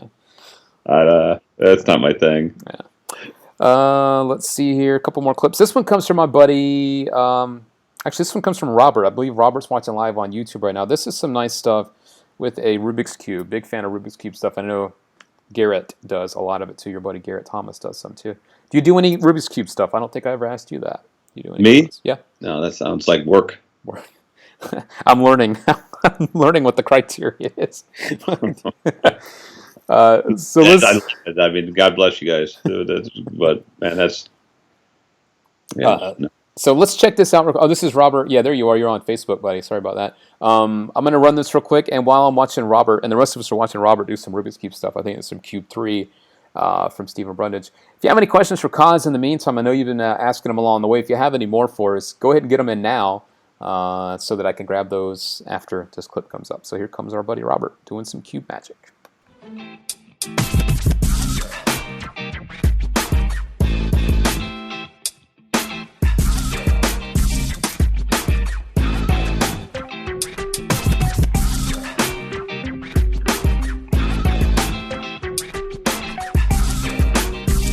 And there we go. A nice bit of visual magic there from Mr. Robert. Appreciate you sending that our way. All right. Kaz, I remember seeing some of the first Rubik's Cube magic myself. I believe it was it Daryl? Did Daryl do some stuff back in the day? I think I saw him at his lectures doing some stuff. Yeah. Daryl, and then I know Garrett got into it, and I think a friend of yours too, Carl Hine. Aren't you buddies with Carl? Carl's awesome. Yeah. Carl does some good stuff. Of course, Stephen Brundage, and it's just all over the place. Now, isn't it interesting how something that's been around for a while all of a sudden gets attention? It's like plots of magic, right? Like, remember when the big thing was torn and restored cards? Remember when everyone was trying to put out a version of that? It's funny how magic goes in waves like that. You know what I mean? Yeah, and the guy that just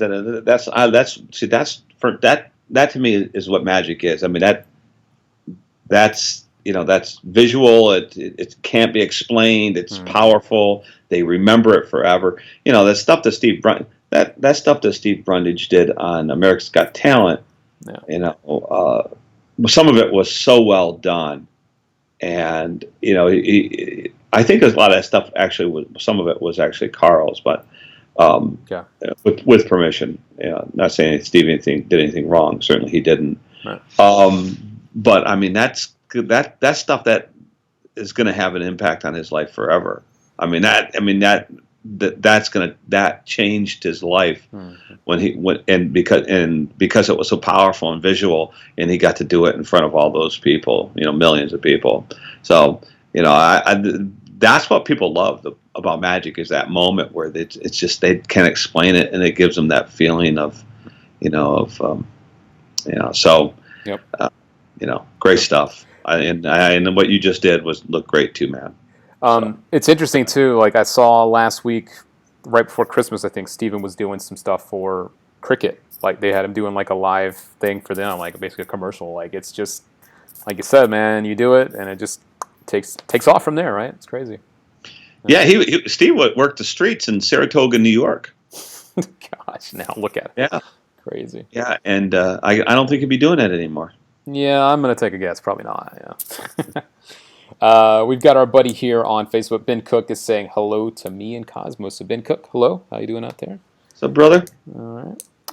And yeah, Robert, you're welcome, man. Yeah, and thank you. It means a lot to us too for you to send your clips over to us. So thank you. And yeah, you got it, buddy. Keep up the good work. All right. If you got more good stuff to show us, I'd love to check it out. All right. Here's some more good stuff. This comes from our buddy Ryan Carlos Cleary. This guy is always up to something. And we got about 3 more clips, including this one. So let's check this one out. Actually, here's a good question first. I like this one. I was hoping it would come up because I have a feeling I kind of know what your answer is, Kozmo, but I don't know for sure. Over on Facebook, our friend Chris Manifold is asking, what are your views on cardistry? Would you use it alongside working routines or just stick to basic shuffles handling so not to be perceived as showing off? This is a big topic in general. Is cardistry magic? Do you like it? I'm asked that every week. For someone like you that does street performing, that's been around this stuff a lot longer than I have too, what the heck do you think about cardistry and what it is now? It's juggling. I mean, I'm not a juggler. I'm a magician. I don't think there's anything magical about it. Mm-hmm. I think it's something very skillful about it. I think it's similar to like 4H production. It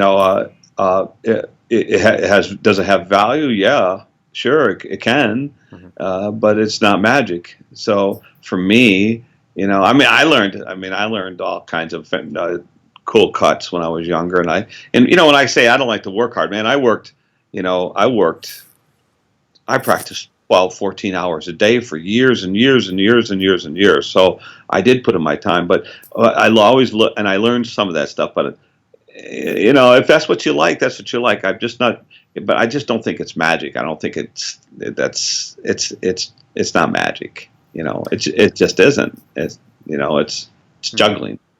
Do you think combined with magic, to kind of extend on that, do you think if you combine it with card magic, do you think that it accentuates it, or do you think that it kind of reveals that what you're doing is just skill? Would you compliment it, or what I hate? Uh-oh. It's not really the same thing, but it's kind of the same thing. There's a guy who's a magician, and he also does balloons. Okay, fair enough. I just hate that. I have a friend who's a great balloon guy. I know, and Carl Hein does both. Mm-hmm. I think he keeps them separate, but there's nothing wrong with blowing balloons. I just think there's something wrong with blowing balloons after you just were doing feats of impossible, and then they're blowing balloons. Why would you do that? It makes no sense to me. It's like it doesn't work for me. It's like in doing these cuts, it just takes away from the magic. I don't like it. No, okay. I don't. It's not that I don't like cardistry. It's that I don't like it connected to magic. But that's me. There are no rules. So yeah. Whatever works for you works for you. Mm-hmm. Back on track where we were talking about earlier with the jar. Noah Stratton on Facebook's asking, Kozmo, at the end of the trick after the switch, is the quote-unquote dummy object hidden, or can you flash the bottom of the lid after switching it? I pretty much know the answer to this, but I want you to kind of share the insight there because this is your release. So can you show the bottom of the lid after you do the switch? No. But if you wanted... Go ahead. I've read some of the comments on the cafe about it, and they says, "Listen, man, I've done it 30,000 times. No one wants to see the bottom of the lid, and let them look at it already. Mm-hmm. There's nothing to see. I mean, when you get one in your hand and you look at the lid, you're going to go, yep, it's a lid. Mm-hmm. I mean, you hand it out. You can hand out the glass, the jar. You hand out the lid. They can look at it. Then you do the thing." There's nothing to see. So there's really, and all the focus is going to be on the signed card or the bill and the sugar packet. That's where all the focus is going to be. And while all that's happening and they're looking at that card, you're just screwing the cap back on the jar. And no one's going to reach over and unscrew it. I mean, in 30,000 shows that I've done this thing, no one has unscrewed the jar. So no, don't overthink it. It's this is clean as hell. It really is clean, and there's no one is going to ask to look at the bottom of the lid. Technically, though, I want to interject because I do think that we're stopping short here. If you do want to clean it up, you can. Like, you could make if you wanted to, like, you kind of know where I'm going. If you wanted to go the extra mile, it isn't impossible for you to still off the object and show the lid. Like, that would take just a split second to do if you wanted to do it, right? I mean, you could. Yeah, sure. Yeah. But that's the whole point of it. Is I get it. You've stolen something off, and now you have it in your hand. I get it. Yeah. There's no reason to steal it off because it's gone. Yes. You know, that item that you've switched is gone, or that item that you're holding out, it's gone. They're not going to look for it. And they're just it's not going to happen. Yeah. No, I agree with you. I just wanted to, save a piece there because I do think that. But you're right. I think it's the magician's mentality, isn't it? Like the old saying, "Why run when you're not being chased?" And I think that's the case here. But why is it that we do run when we're not being chased? I mean, we have the tendency to want to cover all these bases, and that's a good idea. It's just that this base is already covered. Yeah. Alphonse, I hope you can see right now. Alphonse is saying, "Is he naked?" Kaz is not naked. He's just wearing what looks to be a flesh-colored long sleeve shirt there, so you're covered. You're all right. But look at Alphonse. Listen, I'll give you. We can do this. I can do the naked thing if that. For a small fee, I'm up for it, Alphonse. And I don't even care what you look like. God, don't give him any ideas. Come on, guys. Come on, man. God. Hey, man. Here we go. Here we go. Oh boy. Kozmo's coming out. Oh boy. What do you think let's have another clip. How about we get another clip now? We'll do that. Let's go to another clip of Ryan Carlos Cleary. I don't even think I went to his clip yet. Let's go over there to him and one of his clips. Come back. And if you guys do have more questions for Kaz, we do have about another 15, 20 minutes to go before I let him go here. He's going to be actually... tell the guys real quick, though, if they are in the California area, where will you be soon if they want to come check you out? I'm going to be at the Castle next week. I'm going to be there. I'm going to be in the parlor all week. Magic Castle, guys. If you're in the California area, the surrounding area, check him out. He just told you where to see him in the parlor in the castle, so don't miss him. Yeah, got to get that in. All right, cool. Anna Shin, Facebook's asking, Kozmo, will you be visiting any Asian countries anytime soon? Invite me. Where are you from, Anna? Where is she from? Let's see if I can check her profile. It says she's here in Seoul, Korea. All right. Wow, I'd love to come to Korea. I was in China. I toured China in 2009 and 2010 with Shutagawa, Miguel Puda, Henry Evans, Rocco, and Leonard Green. Wow. That was an awesome experience. I ended up going there twice. I spent a month there, and that is my only experience with any of the Asian countries. So I'd like to go to Korea, and I'd also like to go to Japan and Thailand. So I'm hoping that some offer comes along that I can't refuse. So Anna, yeah, invite me. Yeah, let's get the guy hooked up with some, lectures, conventions, whatever it is. Let's get it done. Let's get him over to the other side of the world there. You haven't been to Macau then, to the Magic City, which I know Franz Harari's new thing, which looks amazing, by the way. Yeah, no. Oh, man. It's China. That's it. Yeah, God, man. That would be amazing. Yeah, Anna says, hope you come visit the magicians here, too. There you go. All right. I would love to. Cool. Thank you. All right. Let's see here. Someone's asking about Blackpool. Chirag over on YouTube. Where is Blackpool? It's in the UK. I'd like to get the Kozmo description of Blackpool. If no one's ever been to the Blackpool Magic Convention, I have. Yeah. How would you explain this to people that have heard about it that would like to go? Blackpool? Yeah, what is Blackpool to Kozmo? God, I'm afraid to ask this, but I'm going to ask it anyway. Oh. Here we go. I mean, Blackpool is the largest. The convention itself is the largest magic convention in the world. Some 3,700 magicians in a buying, feeding frenzy in the dealer room at one time. It's huge. It's a huge convention. Mm-hmm. Blackpool itself probably isn't the loveliest city in England.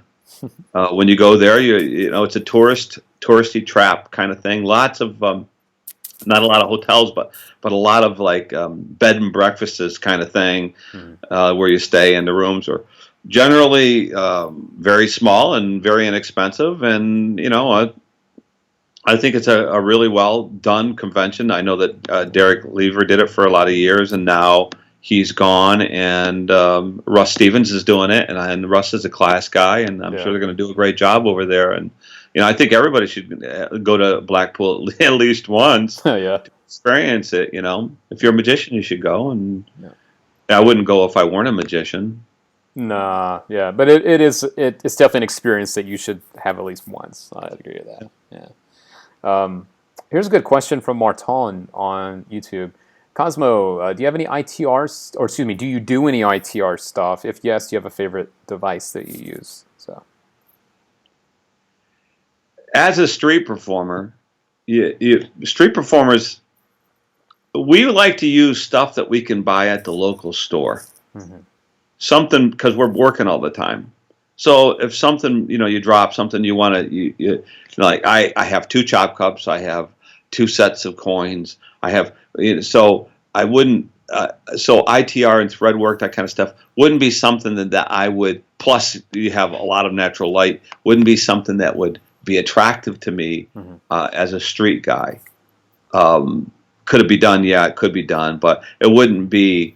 But that's why I wouldn't do it. I know that Garrett does some thread work, and and a lot of guys, and it's powerful magic, man. It looks like magic. Yeah. I mean, I got nothing against it, other than it's just not something that I could use where I perform. So okay. I think I answered that. Yeah. All right. Another question here, Andrew Nagy. Who inspired your magic the most? Good question. I like that one.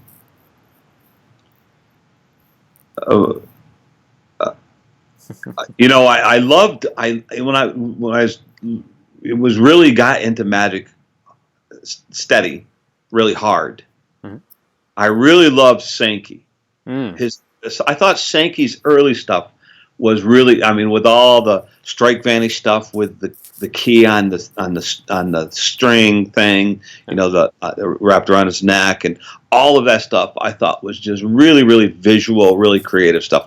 Not so much anymore, Jay. Not so much anymore. But nothing personal. Okay, it is personal. But yeah. But I think he's a great close-up magician. I think in his time he was one of the best. Yeah. As a performer, I was working a festival 25 years ago, and I was doing walk around at this festival, and I saw this juggler. His name was Hilby, the skinny German juggler boy. What? And he had these. He's from Germany, and he lives here in the U.S. and he speaks English, but he's hysterically funny, and he had these huge crowds watching him. And I walked up to him, and I said, after his show, and I go, man, that's a huge crowd, and congratulations, that's great, you're a really great juggler. And he goes, yeah, I saw you do some magic, you're a really good magician too. I go, thanks. I go, but here's the thing, you're so funny. And he said, well, you got to work at it. So, I'm going back to the same thing I've covered before. No. He had a huge influence on me because I was always funny, but I wasn't trying to be funny during this in the beginning as a performer. I was trying to be serious. And I was naturally funny. But he was letting me know that I had to work on whatever it is that I wanted to do. If I wanted to be funny, and that was a goal to do big crowds and because funny is money. If you want to be funny, you got to work at it. It's got to be a constant quest. I said this to you earlier, Luke, when we were in private talk, is that I won't pay for a trick, but I pay for a line kind of thing. Yep. Because I'm going to get more value. So he had a huge influence on me. Then of course I was a Cellini student. I lived with Jim Cellini basically on and off for 5 years. He was at my house. He was at my house all the time. I was at his house all the time in North Carolina. Cellini, in case you guys don't know who he is, he's a legendary street magician. And he was he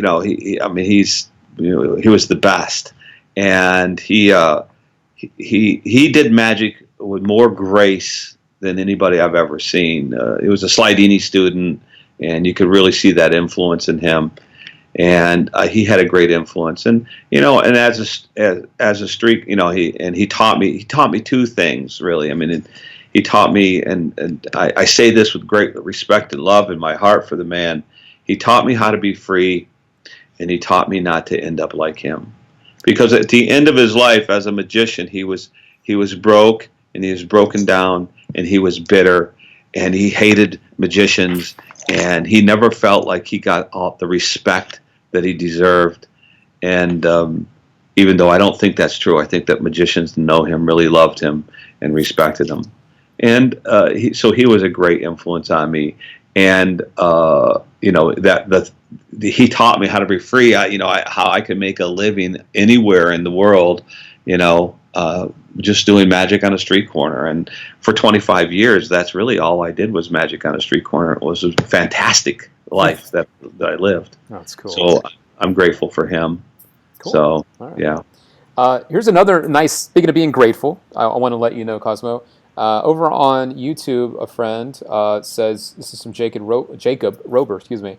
I owe much of my magic career to Kozmo. I hope everyone here realizes how valuable the information he shares is. #FatHats. I don't know what the last part means, but I do know what the other part means, and that is a lot of respect for you, sir. So, yeah. Well, Jake is awesome, a great guy, and Fat Hats. Street performers get together in the morning and have coffee. They wish each other well throughout the day. Like, hey guys, have a great day. Well, for street performers, it's Fat Hats. Got it. Money in the hat. Got it. So, makes sense. Okay. Yeah. Cool. Another question here on YouTube. A lot of good questions for you today, man. A lot of good stuff. As a young magician, what advice would you give to me taking up magic as an occupation? Does it have the potential to allow me to live comfortably, or should it stay as a hobby/side job? Wow, we kind of tiptoed around that earlier, but I mean, basically, blunt question: is that something that you could do as an occupation, make a living out of, just as a magician/performer? Of course. Yeah, I'm living proof. There you go. Easy peasy. You definitely can make a living, and and there's lots of different ways to do it. I mean, look at kid shows magicians. Some guys are working, 5, 6, 7 gigs on a weekend and making $250 a pop, $300. You're gonna make, 100,000. I know guys who are making $100,000 a year doing kid shows. Yep. Yeah, so you absolutely. And here's the thing, you don't have to drive a Porsche. You don't have to have a BMW to be happy. Yep. You have to do what you love to do to be happy. If you live simple, control, what you use your money for, live simple, a simple life, and work on your art. Cellini used to say there's no art without money. And he's right. You have to make money. So find a way to do what you love. Find a way to make a living doing what you love. That's great advice, I think. No. And that is a big secret to happiness, I think. I couldn't agree more. I mean, I've been very fortunate as well. This is not about me at all, but I've been able to live my life. I started out magic when I was 8. I've been fortunate to have magic be my livelihood for the last 25 years. Like, that's a very lucky thing, but it doesn't come easy either. I mean, we have to make sure people realize that. Yeah, you still have to work to get there. Success doesn't just come to you. You have to work, but if you end up working towards something that you love, it will never feel like work. It's going to be work, but it'll be happy. You'll be happy doing it, So, yeah. Yep. Let's see here. And that's the other fun thing too, guys. I want you to realize, and I'm not going to ramble on this. If you really get plugged into magic, this is what happens. Magic's like a revolving door. A lot of people come in and they get out. However, if you stick with it for the long ride, like I've done and like Kozmo's done, you end up making friends because you see the same freaking faces all the time at these conventions, at these events, at this stuff. And magic's not that big of a world. So if you are just constantly with it and you really enjoy it and your heart's in the right place, you're going to make some amazing friends along the way too. That'll be lifelong friends. And it's just the way it is. It's a brotherhood, but it doesn't just happen overnight either. But it's a pretty close-knit community, wouldn't you say? Yeah, it is. But it's that community, the magic community, is a way to supplement your living. Mm-hmm. You know, I mean, you can also be a performer. You know, you can create and sell products. I mean, there's lots of ways. There's a combination of ways. I like guys like Garrett who works 7 restaurants a week and then goes to magic conventions and kills it, and then goes on a lecture tour and kills it. He's so diverse, and I think if you're, you know, if you look to be diverse and you're creative and you're smart, you can make a great living doing magic. And you know, so I agree with you 100%. Right on. Let's take a couple quick looks here. A couple last clips. This is another. This is another live performance clip from Tyler. I believe Tyler's been watching over on YouTube, so I don't want to ignore you, Tyler. I think this is Tyler Scott. So, yeah, Tyler, thank you for sending this over, and for everyone still hanging out, let's check this out. A few more questions for Kaz, get them in. We are going to start to wrap this up, though. We are pushing the 2-hour mark here shortly, so I don't want to keep him too much longer. But if you have any last questions, get them in now. All right, we'll be right back. You should try and take that water bottle and just crush it as flat as a pancake. Okay, just like that way. Whatever way you want. want. And make sure the cap is on there. Okay. Just like that. Yeah, just as flat as a pancake. Okay. Cap has to be on. Yeah, cap has to be on. All right. You want to try it? Sure. Okay. Yeah, it's not really good. Yeah, it's crazy. Yeah. Now, like, what would be the reason, like, that wouldn't work? Like, obviously the cap's on, but what is, like, there's nothing inside of it, right? Yeah. Or is there? There's air in it. Air. But, like, what would air do to it anyways? Like... Pressure inside of it? Yeah. Pressure, right? Yeah. So, I have an idea. Like, say if I was to actually do magic, I could snap my fingers and the pressure would go away, right? But I could just take it, crush it as flat as a pancake now. Like that. Oh. Wow. That's pretty cool. Thank you. Wow. And you guys can keep that to examine if you want. Yeah. Wow, cap's still on and everything. All right, guys, here we go. A little live performance clip from Mr. Tyler Scott. There you are, watching over on YouTube. Thanks, Tyler, for sending that our way. I always enjoy showing the guys live performance clips, you guys out and about doing magic for real people. And Tyler, good stuff, man. So thank you for sending that over. He says that's called No Pressure. All right, so that is a good one. All right.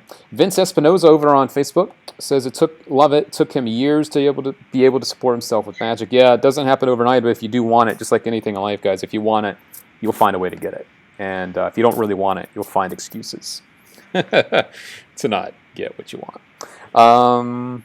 Let's jump to, I'm going to show off just one of Ryan's clips. This one's kind of fun. This is something that you might recognize, Kaz, and then we'll start to wrap everything up. This is something that looks like it's an extension of Luberfielder's, I forget what he called this, but it's something of his that Ryan's taken and applied in a different way. So check this out, too. I'd like you to get your thoughts on it. I like this a lot. So here comes our friend, guys, Mr. Ryan Carlos Cleary.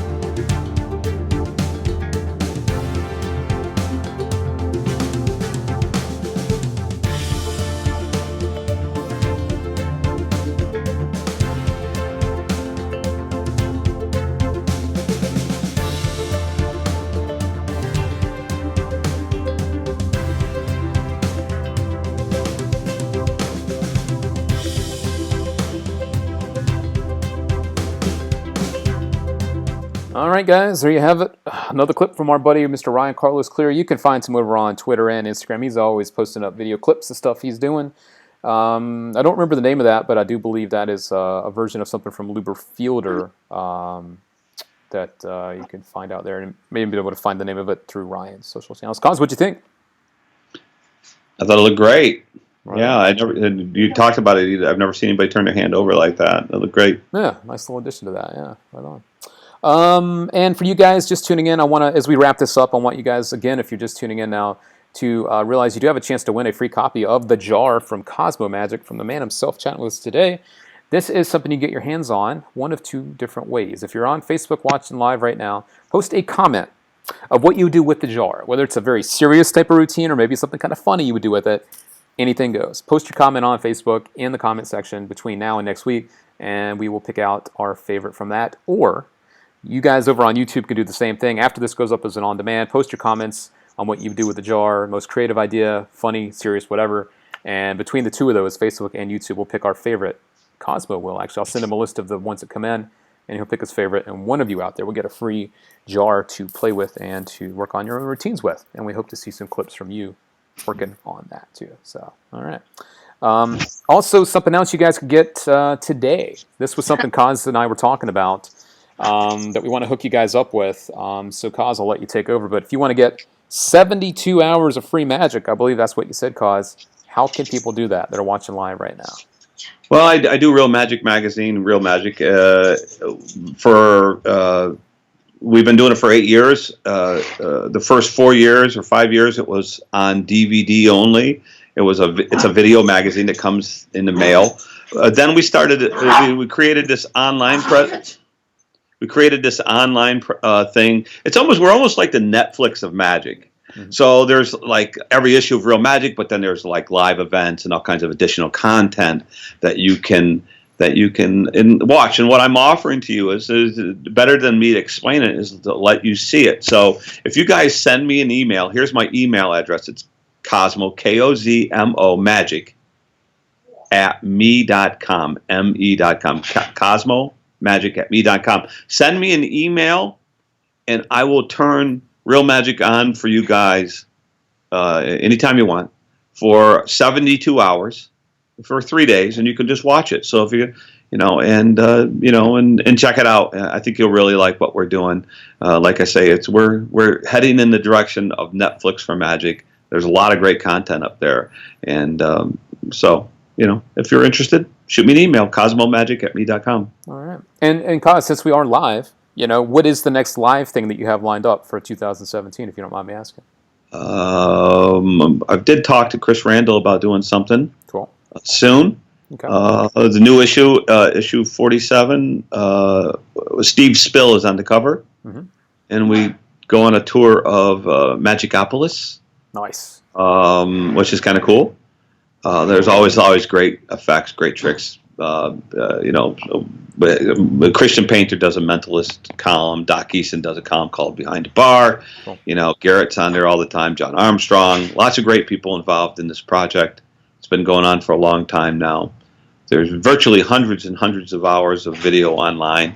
Most of it shot in high def and looks great. And we're kind of proud of it. So I'd love for everybody to check it out. See, and it's $5 a month for this thing. So you can get it's a great value for the $5. And again, Vince Espinosa on Facebook, he's just confirming it is Kozmo Magic at me.com. Is that right?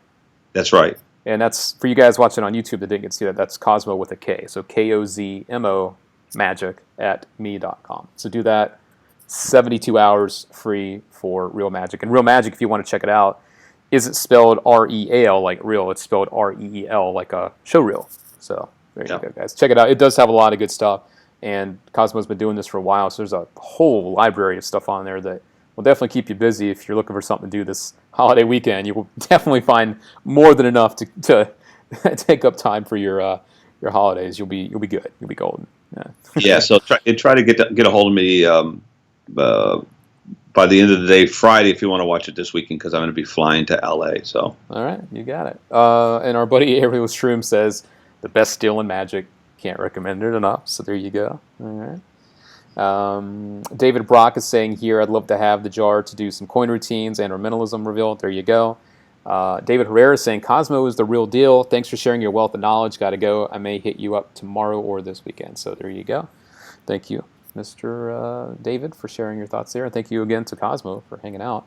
I think we will start to wrap this up now. I did have one more clip from Ryan, but I think we are running out of time today. So I do have one clip left. This one does come from the guy that just asked the question. I can't ignore this.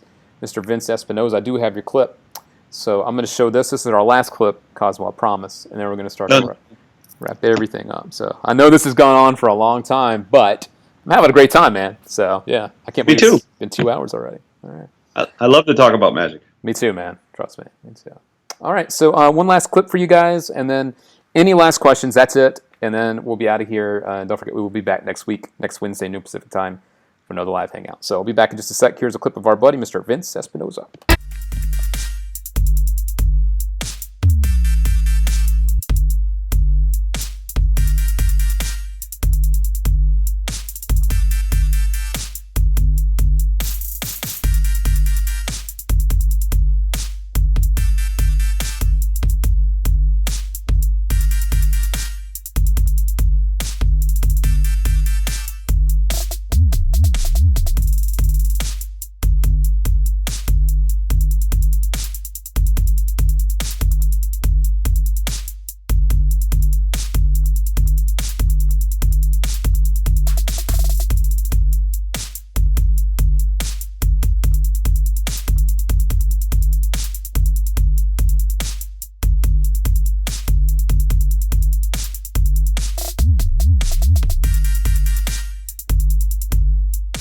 All right, and there we go, my friends. That is one last clip for this week. And yes, there you are on Facebook, Mr. Vince Espinosa. Thank you for sending that my way. Appreciate that, buddy.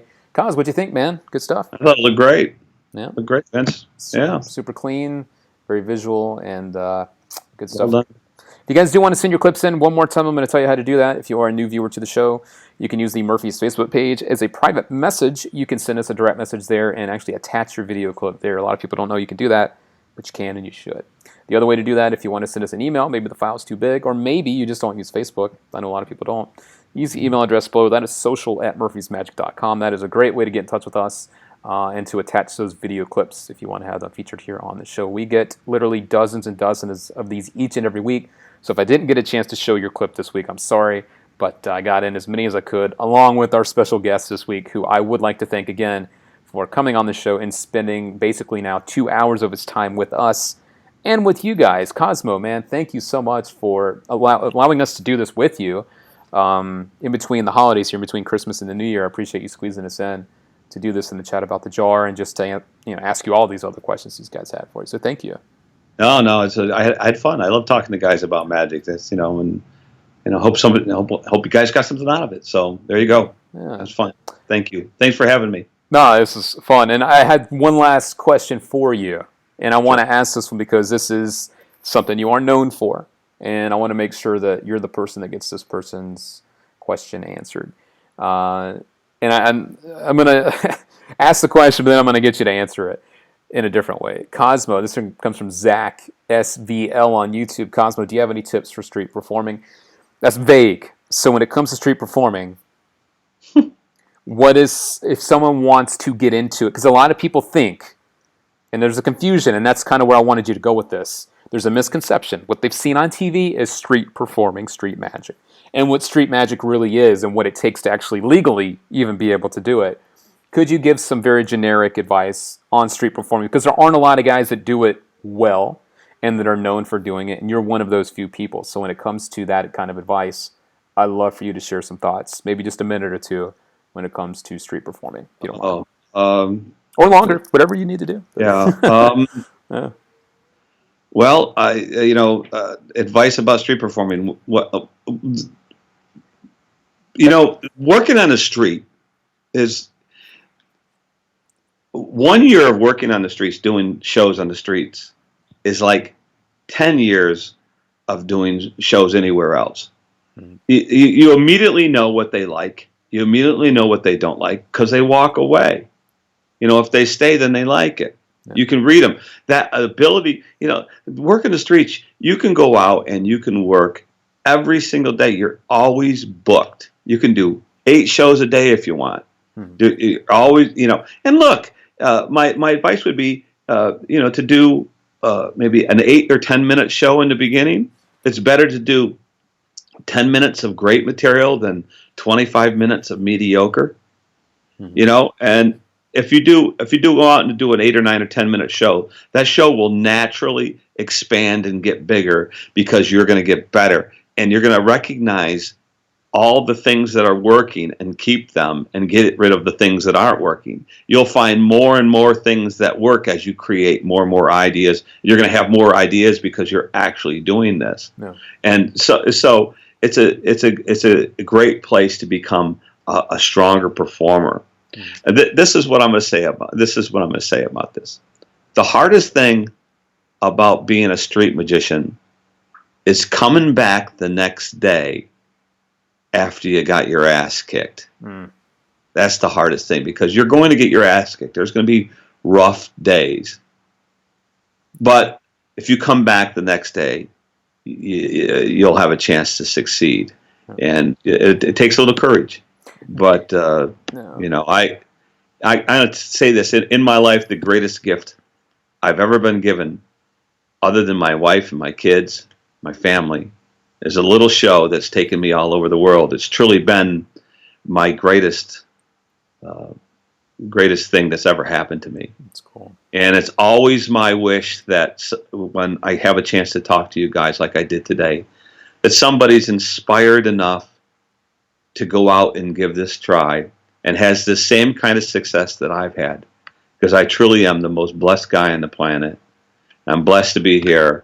And I appreciate you guys very much for tuning in and listening to me talk. I really do. Thanks for having me, Luke. Yeah, of course. And for you guys that are interested in more of that, you know, I'm sure we'll talk to Cause again. But there is a huge difference between street magic and busking. And if you want to know the difference, definitely check out the word busking, because that's where you actually go out and make money. Street magic was something created for TV. It's not a real thing. It's not where you make money. And the other thing, legally, I wanted to tiptoe around, you actually do have to get a license to busk in most cities now. Isn't that right, Cause?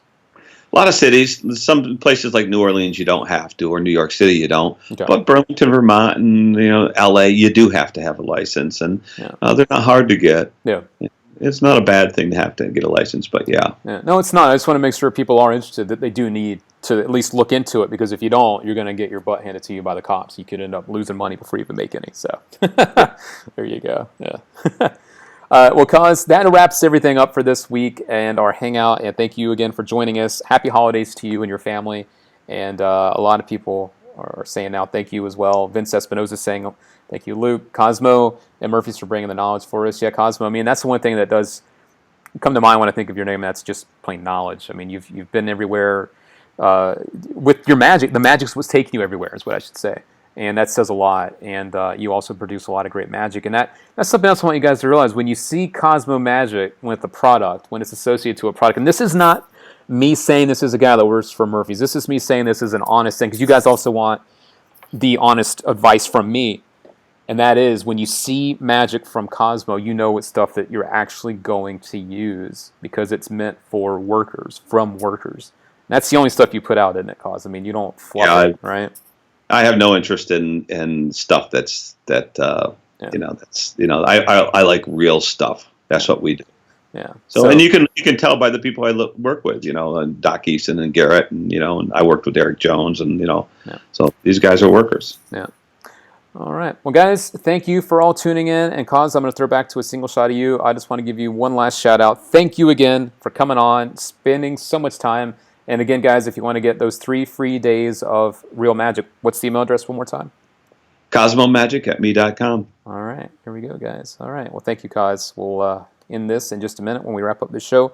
And thank you again to all of you for tuning in. Don't forget, we are here live each and every Wednesday, noon Pacific time, for these live hangouts. If you're new to the show, welcome. Hope you decide to be back again next week. Actually, in 2 weeks, I have another guest coming on. I've got Mr. Minnie Lindenfield coming on in 2 weeks. He is the guy that just put out the Oxbender, and you guys are going to want to ask him a lot of questions too, I'm sure. I just got that in today. That's the date that we're going for. So if it's not next week, it'll be the week after for sure. That's what we're looking at. So I want to give you guys a little insight that we do have another guest, and many more coming up in 2017. That's the agenda now. Not just these live hangouts with me, but other guests like Kozmo and other friends, and more of your magic clips. So send those our way. Again, Facebook, private message, upload the videos there, or use the email address social@murphysmagic.com.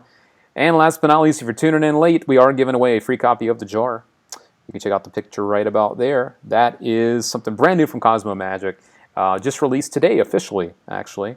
And you can get your hands on that from your favorite magic dealer, or head over to the Murphy's Facebook page. Well, actually, if you're watching live right now, post a comment in the comment section. let us know what you do with it. Whether it's something serious, something funny, whatever it is, post a comment there. And on YouTube, if you're watching on the on-demand, post your comment there, what you would do with it. And we'll pull all those comments together, and Kozmo will pick his favorite. And one of you out there will get a free copy of the jar from Kozmo Magic. You got to share some of those clips of you doing it, though. That's the deal. All right, cool. All right, guys, my name's Luke Dancy. Thanks again for hanging out. As you can see from this week, I always end the episodes by reminding you of that feeling you got when you first got into Magic. That's what you should carry with you as you go forward, because you never know who you're going to affect in a very positive way when you perform. So it's not just about the tricks you do, but it's also about that feeling that you're giving other people. And that's your responsibility as a magician, to share that as well as the magic, and do good magic along the way. All right? So happy holidays to each and every one of you. Thank you for tuning in. Oscar Munoz, how you doing out there? Sorry to see you so late, but we are wrapping this up. And I will see all of you guys in 2017. I'll see you next year. But don't worry, that's next Wednesday. Same place, same time. New Pacific time right here on the Murphy's Facebook page and YouTube channel. All right, cool. Thanks for tuning in, guys. We'll be back next week. But in the meantime, have some fun. Practice that magic. And enjoy your new year. Be safe out there, though. All right? Cool. Catch you guys next week.